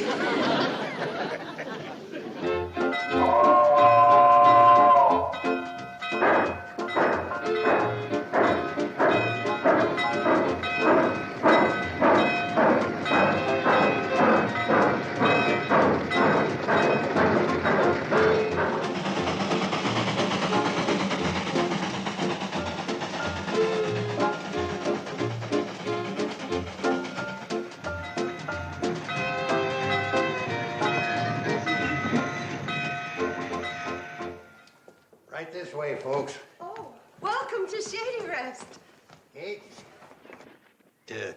This is Mr. Jones and his secretary, Miss Lucy Wayne. How do, Miss Wayne? How do, Mr. Jones? Let me take your suitcase. Oh, no, please. Oh, well, let's come right this way. That's your niece, Mrs. Bradley? Homely Kate? I don't understand it. She was homely when I left this morning. Let me guess. Those are the ugly ducklings. Snaggletooth, walleye, and prune face, left to right. Mr. Carson, you are a fraud. Telling me there were no attractive females here? Well, you see, I keep thinking of them as they were when they first came into the world, toothless and wrinkled. I've been too busy to take a good look at them since, I guess. All right, Mr. Carson. But let me warn you, Lane Haggard is to the female what the spider is to flies. Oh, there's no danger. Kate's too old to fall for that romance stuff, and the girls are too young. The Haggard charm gets them from kindergarten to Social Security. Well, he's met his match. Oh, they'll be polite to him, all right. But Kate and the girls are way too level-headed to be taken in by that Hollywood charm. We see every one of your pictures. Wouldn't miss them. Oh, I'm grateful to you and your sisters. Okay. Sisters. Did you hear that? She's our mother. Your mother? Oh, come on. She's our mother. She is. What do you call this? Pulling a fast one on the city slicker? Oh, no, she really is our mother. Of course she is. Aren't you our mother, Mother? Mother? Did you talk to me, sis? Oh, Mother. Yes, I was a child bride. Out of kindergarten into the kitchen. Are we going to stand here all day, a spidering and a flying, or is somebody going to show Mr. Jones and his secretary to their rooms? I think that's good. Oh, bags are gone. I thought Kate and her daughters were so level-headed. Oh, I guarantee you the tilt is temporary. And allow me to remind you, ma'am, nobody loves a wise guy. Come right in, folks. Supper's about on the table. Mr. Jones, you sit right here. Miss Wayne, you sit right over there. I think you met Floyd and Charlie on the train. This is Sam Drucker, our general storekeeper, notary public, and town wit. Happy to meet you both. How do you do? Hello. I'm starved. Kate don't like first to eat the rolls till the soup is on the table. Hurry up. He's sitting down waiting. Now listen, Miss Wayne asked us to treat him just like any other guest, and that's what we're going to do. Oh, but gee whiz, when he looks at you with those deep brown eyes. Billy Joe, you stop mooning around. You hear me? And you girls stop acting like silly, empty-headed little fools. He's just an ordinary man. And they're not brown, they're smoky gray with specks of green. Come on, Ma. You've been making over him just as much as we have. You sure have. You've been fussing over him like a mother hen. Well, maybe I have. But from now on, he's to be treated like everybody else as far as Kate Bradley is concerned. No better, no worse than anybody else. Now, let's get the food on the table.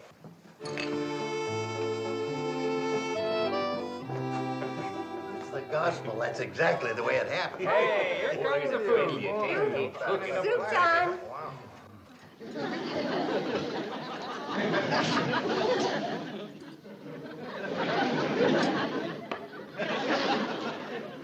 And now our glamorous visitors are going to have to be satisfied with a plain, old, homely country supper. Like us simple folk have to get along on every day. French onion soup, beef stroganoff, asparagus hollandaise, Waldorf salad, and cherries jubilee.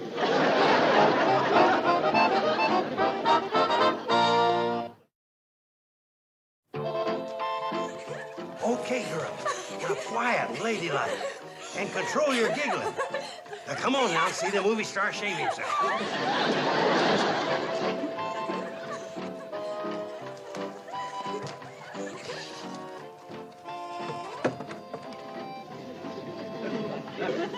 Gee. All right, you've had your 15 cents worth. Wowee. Next. Oh, my gosh. Wait a minute. That'll be another nickel ahead, girls. I didn't know he had his shirt off. And I am deeply touched that you named your baby after me. Sincerely yours, and so forth. Ah, that's enough fan mail. I want to write a letter to Darryl Zanuck about the, Shall I close the curtains? Are you kidding? I'm getting 10 cents ahead. Some people have to breathe to live. All you need is an audience. Okay, so I'm a ham. Ham. Lane, when your turn comes to die, if there's an audience, I don't think you'll go. When you get through abusing me, we'll get back to work. Come in.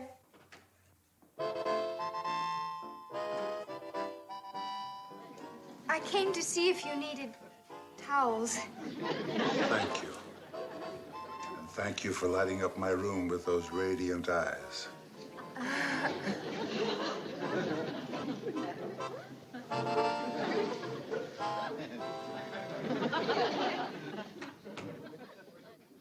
Lighting up the room? Dear Daryl, I'll be in New York on the 23rd. We can talk about that picture in Africa. Come in.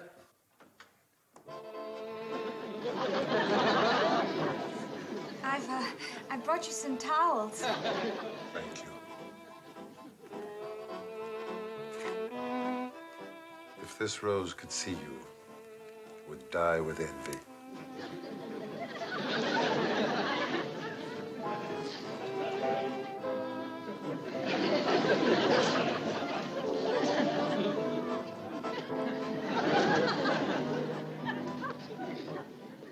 I wish they'd stop bothering me. Yeah, and the vicious way that you discourage them. You think they take the hint? I have to be kind to women. It's my duty. Duty? Well, naturally. If heaven gives you a voice, you're obligated to sing. Lane, heaven gave Leonard Bernstein a talent, too, but he doesn't start conducting every time he sees a musician. I wish I had the nerve to fire you.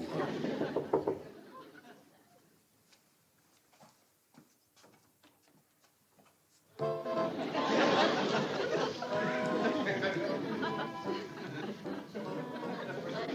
came to see if you needed any towels. Thank you. But now I'll have to stop shaving till I get over the effect of those disturbing eyes.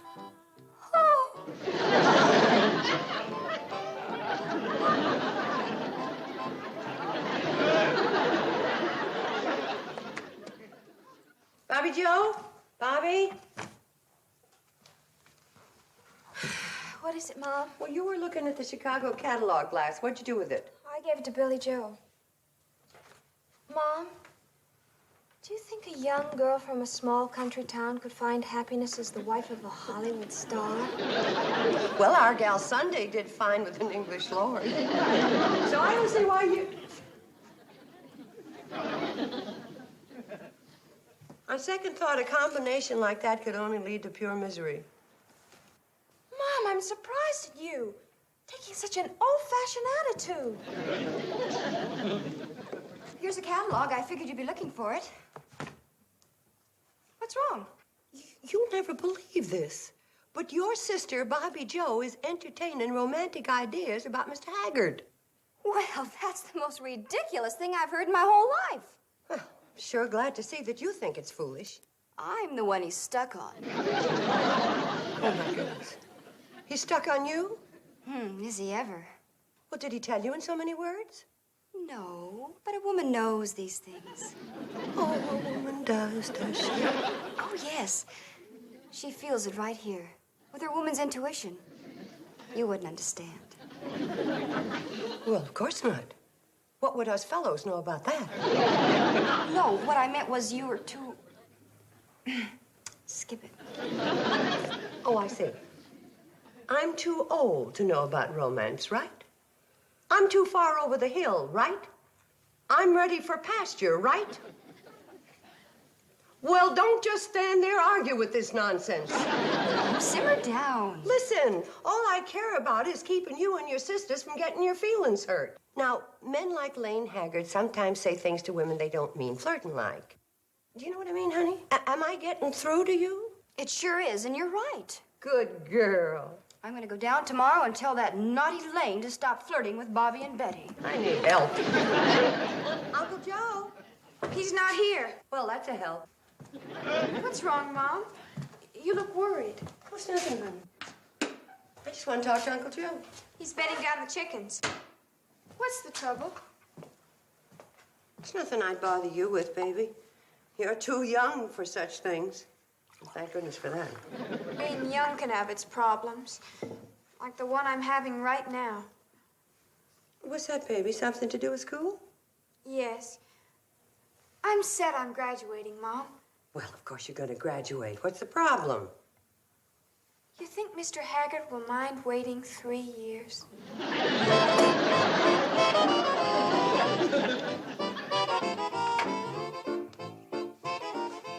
Oh, there you are. What a beautiful morning. Now, what did you want to talk to me about, lovely lady? That's it right there. That sweet-talking way of yours. Mr. Haggard, my daughters are very young. I wish you'd call me Lane, lovely lady. No, sir. Not on your life. No nonsense. This is going to be cold and businesslike. I'm going to call you Mr. Haggard, and you're going to call me lovely lady. I mean, Mrs. Bradley. This sounds very serious. It is. My daughters never had a chance to be around a sophisticated man like you. So they don't understand that it doesn't mean anything when you pour out those honey words. They've been taking you serious, and they're going to get hurt, and I'm not going to stand for it. Mrs. Bradley, I think your daughters are wonderful girls. I wouldn't hurt them for $1 million. I know you don't set out to hurt them. You see, Mrs. Bradley, the trouble is making love to good-looking girls has become a reflex action with me. I do it automatically without thinking. You got to stop it. You're right. That's what I've been telling myself. But as I said, I don't even realize I'm doing it. Do you know what a pleasure it is to be able to talk this way to an intelligent woman who also happens to be one of the loveliest and most devastating creatures I have ever met? No, Mr. Haggard. No. You're doing it again, huh? You got to concentrate real hard. Hi there, Lane. Now then, let her have it right between the eyes. Go on. Concentrate. Hello, Butch. It's you. I was wondering who that skinny, bow-legged kid was coming up the road. Oh, you naughty boy.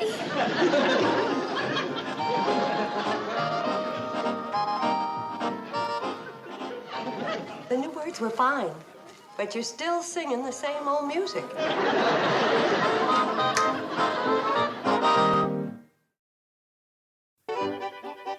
And the girls think he means it. Mrs. Bradley, Hollywood is full of girls who thought he meant it. Why do you think we're hiding out like this? You don't say. I know of 10 women who expect to marry him, and 18 more who think he's madly in love with them. And all because he simply cannot resist exercising his charm on a pretty face. You know something? What he needs to do is find a nice girl and get married. I know a nice girl who's been trying to sell him that idea for 4 years. Really? What, do you think she'd be good for him? I think I'd be great for him. Who you mean you? Me is exactly whom I mean. Well, what do you know? Has he shown any interest?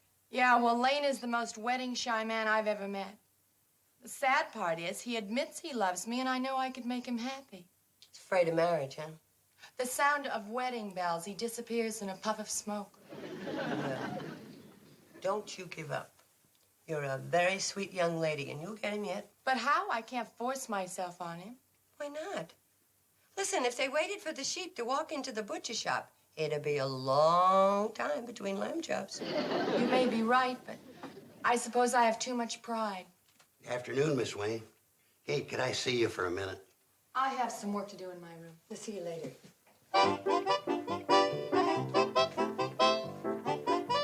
Anything wrong? Kate, what happened to those 3 daughters of yours? Well, nothing. I just gave them a good talking to about making fools out of themselves over Mr. Haggard. Well, I don't think it did them too much good. I just seen them down by the well, and they're quarreling like 3 bobcats over which one he likes the most. Tell you, Uncle Joe, I'm going to have to ask Mr. Haggard to move out. The businessman in me gets sick at the thought. I hate to do it, but he's causing more trouble than he's worth. I've got sightseeing excursions arranged for every day next week at a quarter a head. 30 cents with his shirt off. I know he can't help it, but he's a real menace to all single women as long as he's not married. Uncle Joe, I just got a lollapalooza of an idea. There's no money in it. You got no head for business. But I'm going to need your help. You get hold of Sam Drucker and maybe Floyd and Charlie. And you're going to need your shotgun. Sounds like a wedding. It's a general idea. Now, here's what we're going to do.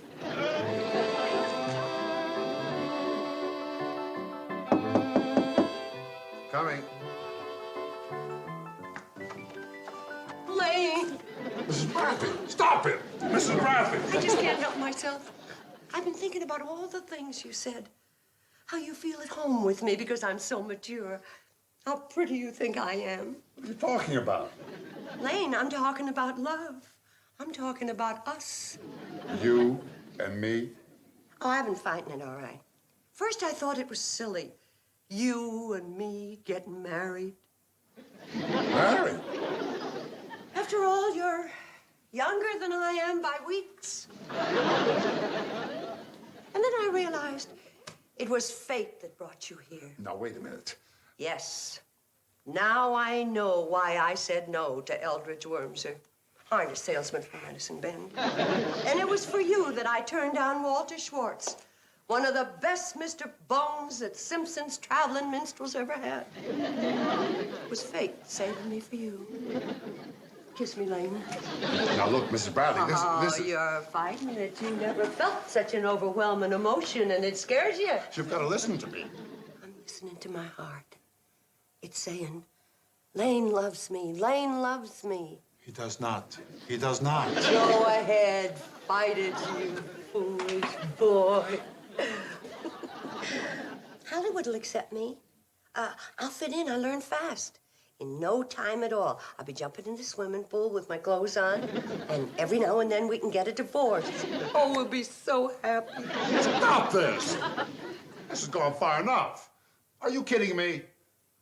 Kidding you? Well, of course not. You do want to marry me, don't you? Marry you? Of course I don't want to marry you. I can't believe my ears. Uncle Joe, Charlie, Floyd. They were right. They said you were a flame, and I was only a foolish moth.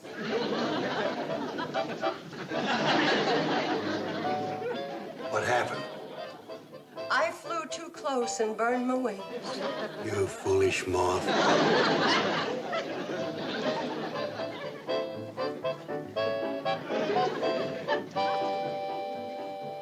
I don't know what's going on here. Boys, this movie star's been trifling with Kate's affection. I didn't like his last movie either. I was miscast. My agent talked me into it. What movie was that? He played a minister on this South Sea island. The picture was terrible. Allow me to remind the critic circle that a woman's heart has just been kicked around like a football. Hanging's too good for him. We don't allow our women to be trifled with. He thinks he's back in Hollywood. I say, if we don't make an example of him, we're going to be flooded with movie stars trifling with our women. He's right. Now's the time to nip it in the bud. Let's leave it up to the little woman who's been trifled with. Kate, do you want to marry this polecat? Not unless he wants to marry me. I got no pride. Do you want to marry her? Of course not. I'll take him anyway. Charlie, Floyd, go get Sam Drucker. Tell him to bring his Justice of the Peace certificate and some cheap rice. Come on. Now, you know as well as I do, you can't make me marry anybody. Why not? Because it's against the law, that's why not. Now, Sam Drucker's the marshal, and he never said anything against shotgun weddings being against the law. Suppose I refuse to go through with it. Well, sure, he could do that. There was that underwear drummer from Charlotte who refused to go through one last April. That's right. What was Judge Drucker's verdict on that? Killed while resisting a wedding. Now, listen, let's talk this over. Let's don't lose our heads. I can't marry Mrs. Bradley. Why not? Well, because You married already? No. You fixing to marry somebody? Come in. I just happened to be passing by. What's going on? Lucy, save me. I was just saying, the only way he's going to get out of marrying me is to marry somebody else. Well, he's in quite a spot, isn't he? Lucy, will you marry me? You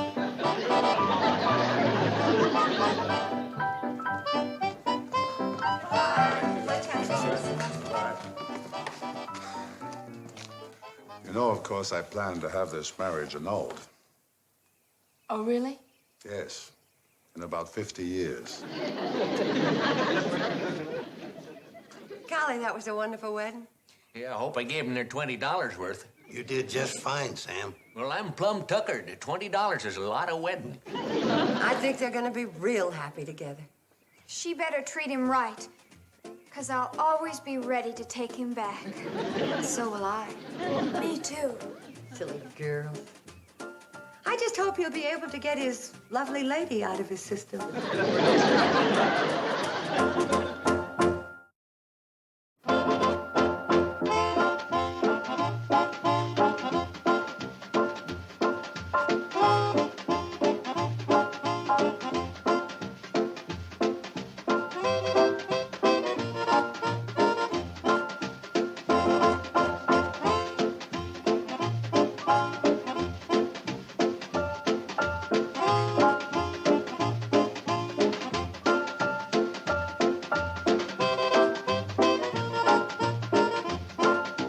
Peoticoat Junction. This has been a Filmways presentation.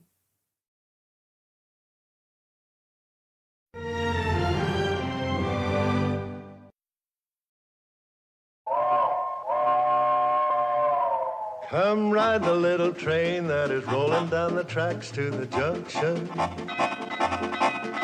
Forget about your cares, it is time to relax at the junction. Lots of curves, you bet, and even more when you get to the junction. Peoticoat Junction. There's a little hotel called the Shady Rest at the junction. Peoticoat Junction. It is run by Kate. Come and be her guest at the junction. Peoticoat Junction. And that's Uncle Joe. He's a moving kind of slow at the junction. Peoticoat Junction.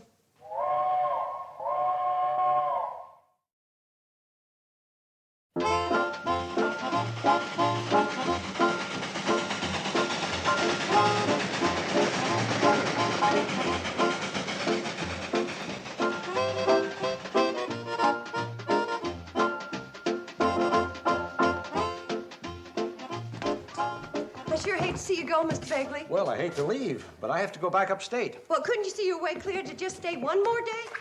I can't. Not even at our special end of the tourist season bargain reduce rates? I'm sorry, Kate. I'll move you into the bridal suite. Kate, I'm not even married. But you could pretend. I'm sorry, I have to run. My train's just about due, but thanks for everything. I sure hope the train doesn't break down. Otherwise, you're going to have to stay here a few more days. Oh, there she is. Hooray. See you next year.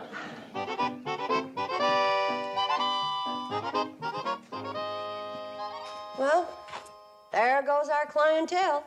Who needs him? We do. He was our last link between us and money. Well, I wouldn't worry, Kate. Something will come along. I know what'll come along. Bankruptcy.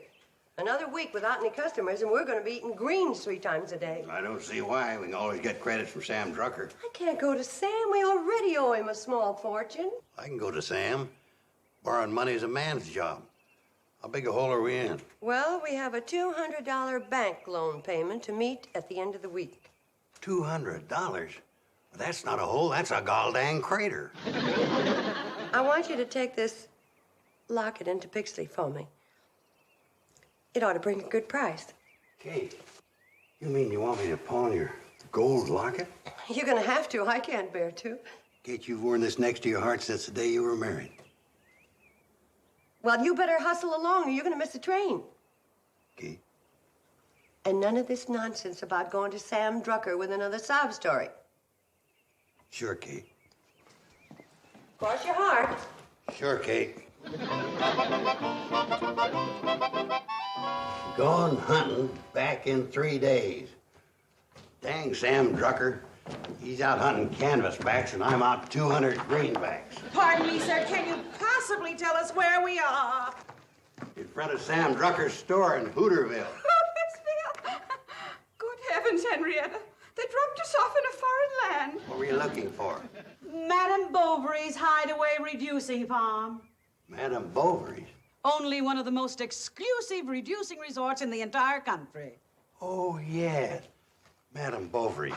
I hear she's charging quite a bit these days. $200 a week per person, but it's worth it. We'll do anything if you'll only tell us how to get there. I can tell you how to get to a place that will make Madame Bovary's look like a chicken coop. Really? Have you ever heard of the Shady Rest Reducing Farm? Never. Good. Then I'll tell you about it.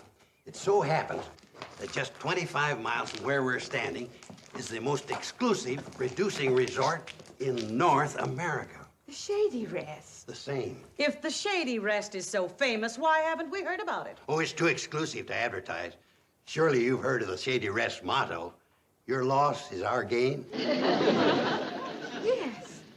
Oh, yes, I think I have. Do you think they'd take us in? Well, we'd sure try. We? Are you associated with the Shady Rest? Well, without me, they wouldn't be where they are today. You mean that you're in charge? I handle the business end. Kate Bradley handles the reducing end.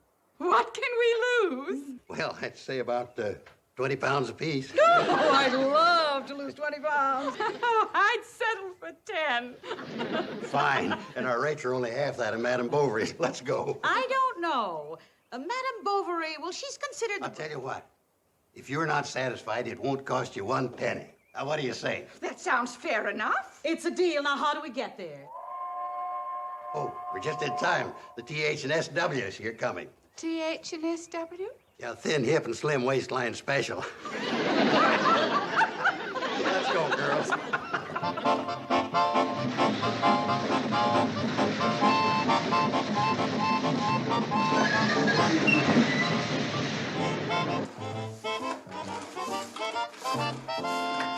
Bob, guess what? The cannonball stopped. Well, of course it stopped. How else can it drop off Uncle Joe? Oh, it isn't just Uncle Joe. He's bringing up enough suitcases to start a luggage store. Guess. Oh, wonderful. Run upstairs and tidy up our best rooms. I just can't wait to meet this Kate Bradley. She sounds like an amazing woman. She's all of that. Wait till you meet her. You'd never believe she's 75 years old. 75? My word.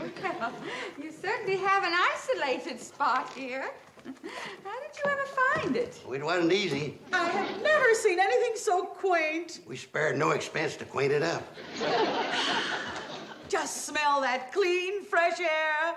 It gives me shivers. Well, air sniffing and goosebumps is on the house, so help yourself to all you want. Just come this way, ladies. Kate, these two women just love the looks of the place. Oh, here's a little something I don't think you're going to have to part with. I sure love you, Uncle Joe. How do you do? I'm Henrietta Boswell of Boston, and this is Gertrude Hawley of Philadelphia. Glad to meet you. I'm Kate Bradley of Hooterville. Mrs. Bradley, age is certainly no problem to you, is it? Oh, no. It's just a matter of keeping everything in top condition. It's remarkable. Unbelievable. 75 years old. Yeah, and good for many years more. Oh, we just can't wait to get started on your program. Program? Oh, yes, my daughters do sing after supper sometimes. I better go upstairs and make sure that your rooms are ready.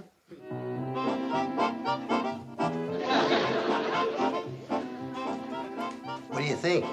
She is a fantastic woman, all right. If you think she's something, you should see her 3 old maid daughters.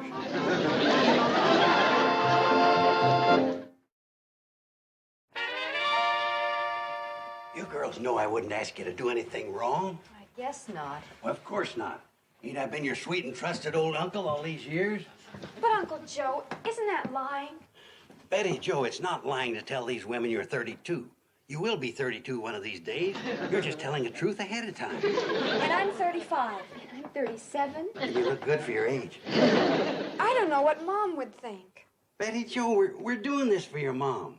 Well, if we can turn the Shady Rest into a beauty factory for just 1 week, she can meet the payment on that loan. Okay, Uncle Joe, if you say so. Good girls. Now get in there and look well preserved. Good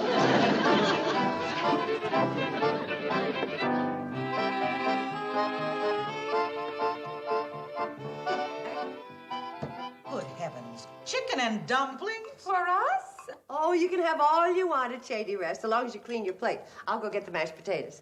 Think that these lovely creatures are actually in their middle 30s. And you eat meals like this? Oh, all the time. Amazing. How do they stay so thin? After all, we are here to reduce. That's one of Kate's secrets. It isn't how much you eat, it's the combination that counts. Have you ladies ever ate turnip greens? Never. Heaven forbid. Well, there's your answer. You can eat all the chicken and dumplings you want, so long as you eat some of our special homegrown turnip greens with it. Oh, must we? Well, if it works, Henrietta. Take some. Just a minute, Mr. Carson. You eat here all the time. Why aren't you thin? Yes, how do you explain that? Ladies, you're looking at a most unfortunate soul. I'm probably the only man living who's allergic to turnip greens. Well, here are the mashed potatoes. Would you like anything else? Just one more thing. Another bowl of these fabulous turnip greens.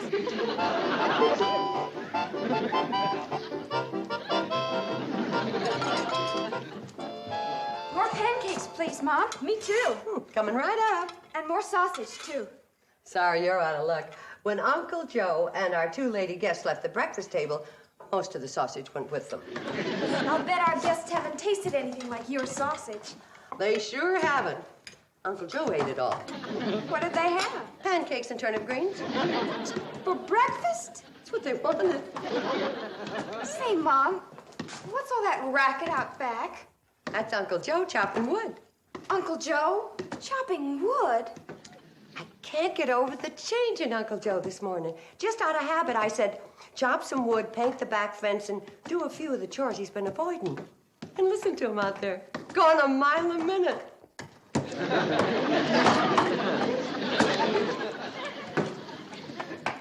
Take it easy, ladies. You don't want to overdo the first day. Gertrude, isn't this exciting? Personally, I think it's exhausting. I never exercised in such a primitive fashion before. Well, it's all part of our Back to Nature program. You won't see none of them do-nothing gadgets around here like they have in them big city-reducing saloons. Them and their fancy bicycles, pink dumbbells, and swimming pools. They reduce your wallet, not your waistline. But doesn't it seem terribly strenuous? I used to feel that way about it, but not anymore. Do you exercise this way, too? Oh, every day. If I had another axe, I'd be going at it with you. Oh, well, we hate to deprive you of your morning exercise. Ladies, it's my pleasure. 1, 2, 1, 2, 1, 2, 1, 2, 1, 2, 1. This is fun. That's the greatest wrist thinning exercise ever invented. 1, 2. Okay, ladies, that'll be enough for now. Run around the hotel a couple of times, and we'll get back to the wrist thinning exercise later this afternoon. Uncle Joe, have you had those poor women painting the fence? Hey, I come down here this morning to do my chores just like you asked me. And doggone if them 2 didn't come along in them funny-looking clothes and take over. They asked to do your chores? These city women sure are peculiar in some ways. I guess I just never will understand rich folks.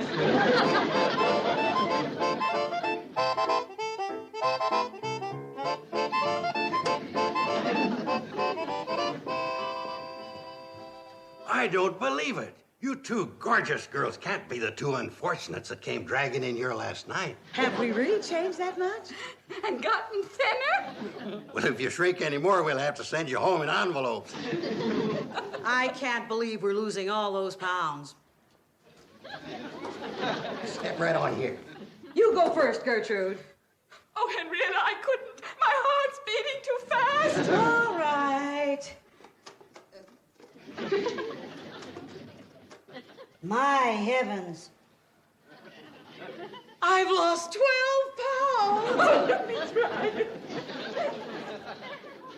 Henrietta, so have I. It's unbelievable. Henrietta, let's get on with our wrist thinning exercises. You ladies go ahead. I'll be with you shortly. Kate, my dear? Hold it, Uncle Shenanigans. What was that about wrist thinning exercises? And what are you doing with the scale? I guess them two city women just found another strange way to exercise, and I'm taking these upstairs. Why is it while they're exercising, they just happen to be doing your work? Well, I don't ask questions. I just live and let live. You mind sitting this one out? I've got to get these scales upstairs. Right. If I can't get a straight answer out of you, maybe one of our guests will give me one. Oh, wait a minute, Kate. I don't think you want to do that. I don't, why not? You might upset them. All right. Then you tell me the truth. I always tell you the truth. You know that, Kate. Yeah, I know that, but sometimes you twist it a little. This time I want it straight. Let's have it. Well, I'm afraid this kind of truth's going to require a sitting position. I'll take it standing. Well, you go ahead, but I'm going to have to tell it sitting.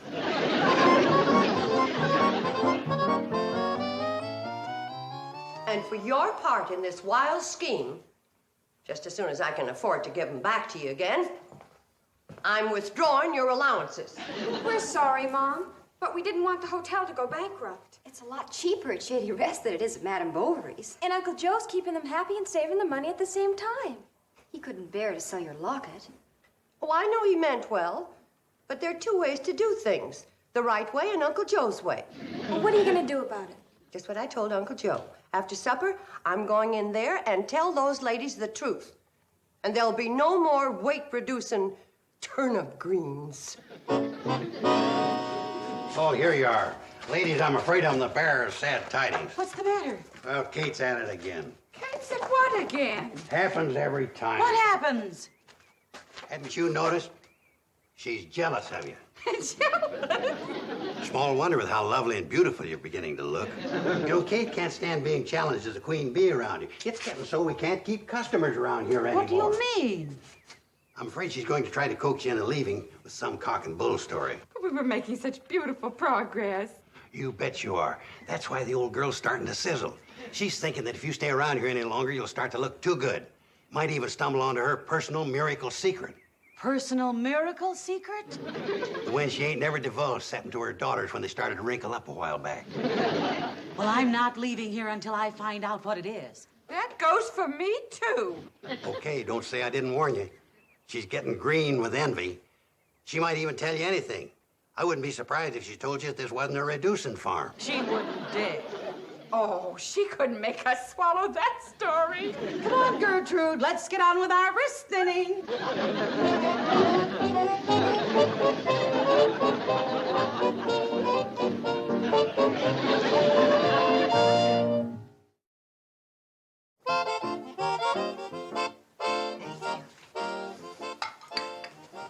Mrs. Boswell, Mrs. Hawley, I don't know how to say this, but I'm afraid you've been exercising under false pretenses. This isn't a reducing farm. Oh?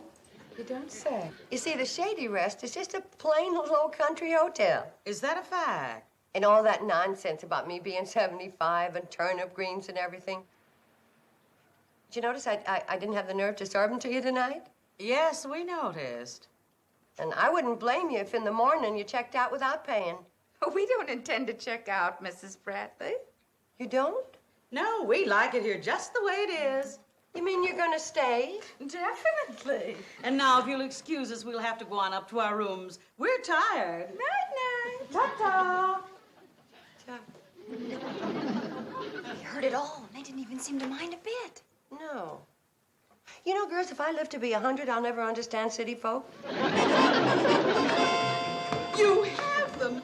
Wonderful. 2 heaping dishes of turnip greens, freshly filched. After all that pot roast and mashed potatoes we ate, we'll need plenty. It's so good to be back on our diets.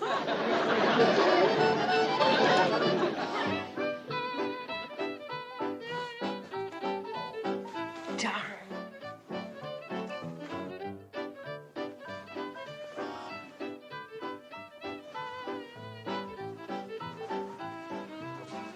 are you looking for, Mom?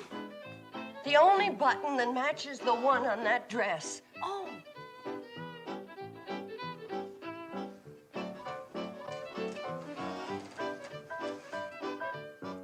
Maybe it has something to do with the circulation. Could be.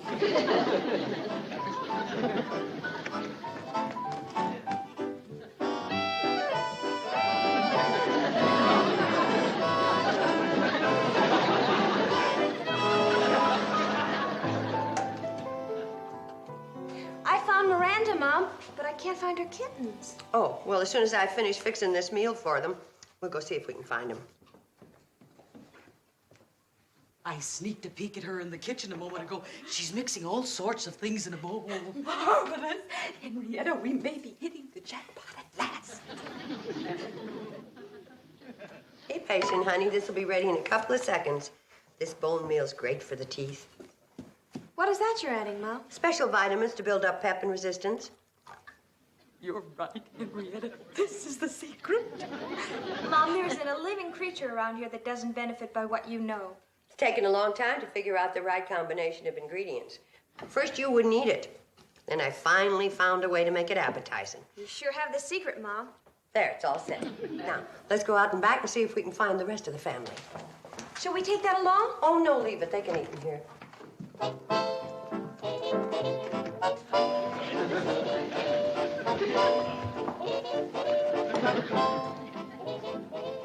Oh, did she say this was appetizing? I wouldn't feed it to my cat. Betty Jo? Over here, Mom.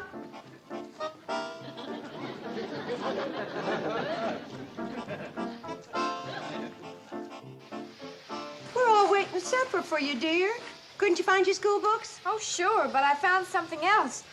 The cannonball just sprung a new leak. Well, I declare it's spouting steam like a tea kettle.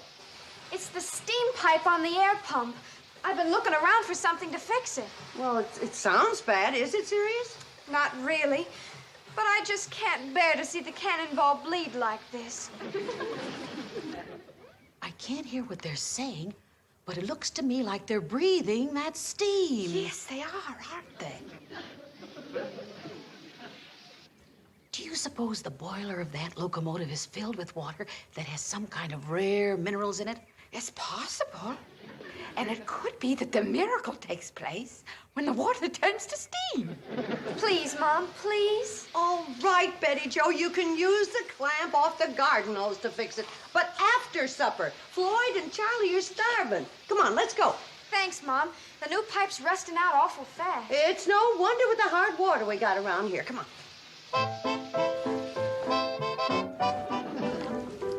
It sure does have an effect, doesn't it? Well, it's so chock full of minerals. Then when it's heated and you put pressure on it, never fails. You're right. It's the water that does it every time. Well, Henrietta, shall we? My dear, we've tried Swedish steam and Turkish steam and Finnish steam, but now for the greatest steam of all, the Kate Bradley miracle steam of you. Oh, Henrietta, isn't this exciting? Oh, divine. Ladies, don't tell me you're leaving. Yes, it's time we went home, Mr. Carson. Well, I guess all good things have to come to an end. You ain't got no idea what staying at the Shady Rest has done for you. Oh, yes, we have. Indeed. You look years younger, both of you. And we feel younger, Mr. Carson. That's because we learned Mrs. Bradley's secret. You what? You did? Shh. Oh, girls, would you get the ladies' baggage down to the tracks? We did learn your secret, Mrs. Bradley. My secret? Just a minute, Mr. Carson. Come here. You're very much involved in this, you know. Mrs. Bradley, we've been following you for days, from the rooster's first crow to the time you go to bed. And we know your secret. I don't know what you mean. What secret? What keeps you young and attractive? Ladies, why don't we just forget the whole thing? Your secret, Mrs. Bradley, is hard work. We have never seen anyone tackle work the way you do. You're incredible. You're not 75 years old like this old rascal would have us believe. But you're still an incredible woman. Old maid daughters in their 30s don't usually go to high school, do they, Mr. Carson? Well, ordinarily, no. But these girls didn't take up book learning until they You were... old rogue, you tricked us, didn't you? Now admit it. Well, now, ladies, there's two ways to look at that. You see... Uncle Joe. Okay, I admit it. I'm sorry, ladies. I am, too. And you don't owe us a penny for staying here. Don't be silly. We had a wonderful time. We've been on so many diets for the last 6 months. Eating again was heavenly. Your food, Mrs. Bradley, is fabulous. I know, but it's not fair for you to pay. You came here to take off weight. Well, we can do that horrible thing at Madame Bovary's. Let's go, Gertrude. Goodbye, Mrs. Bradley. Mr. Carson. Goodbye, ladies, and thank you. Yeah, thanks a million, ladies. And goodbye. Goodbye, you old rascal.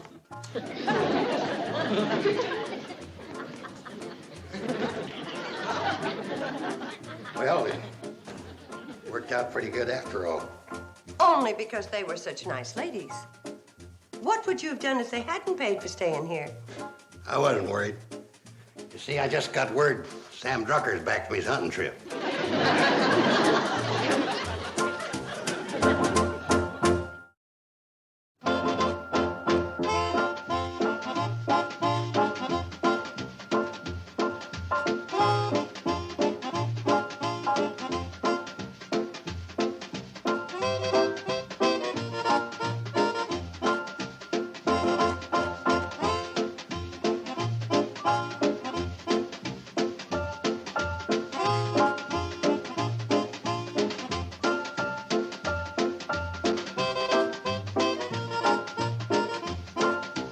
Peoticoat Junction. This has been a Filmways presentation.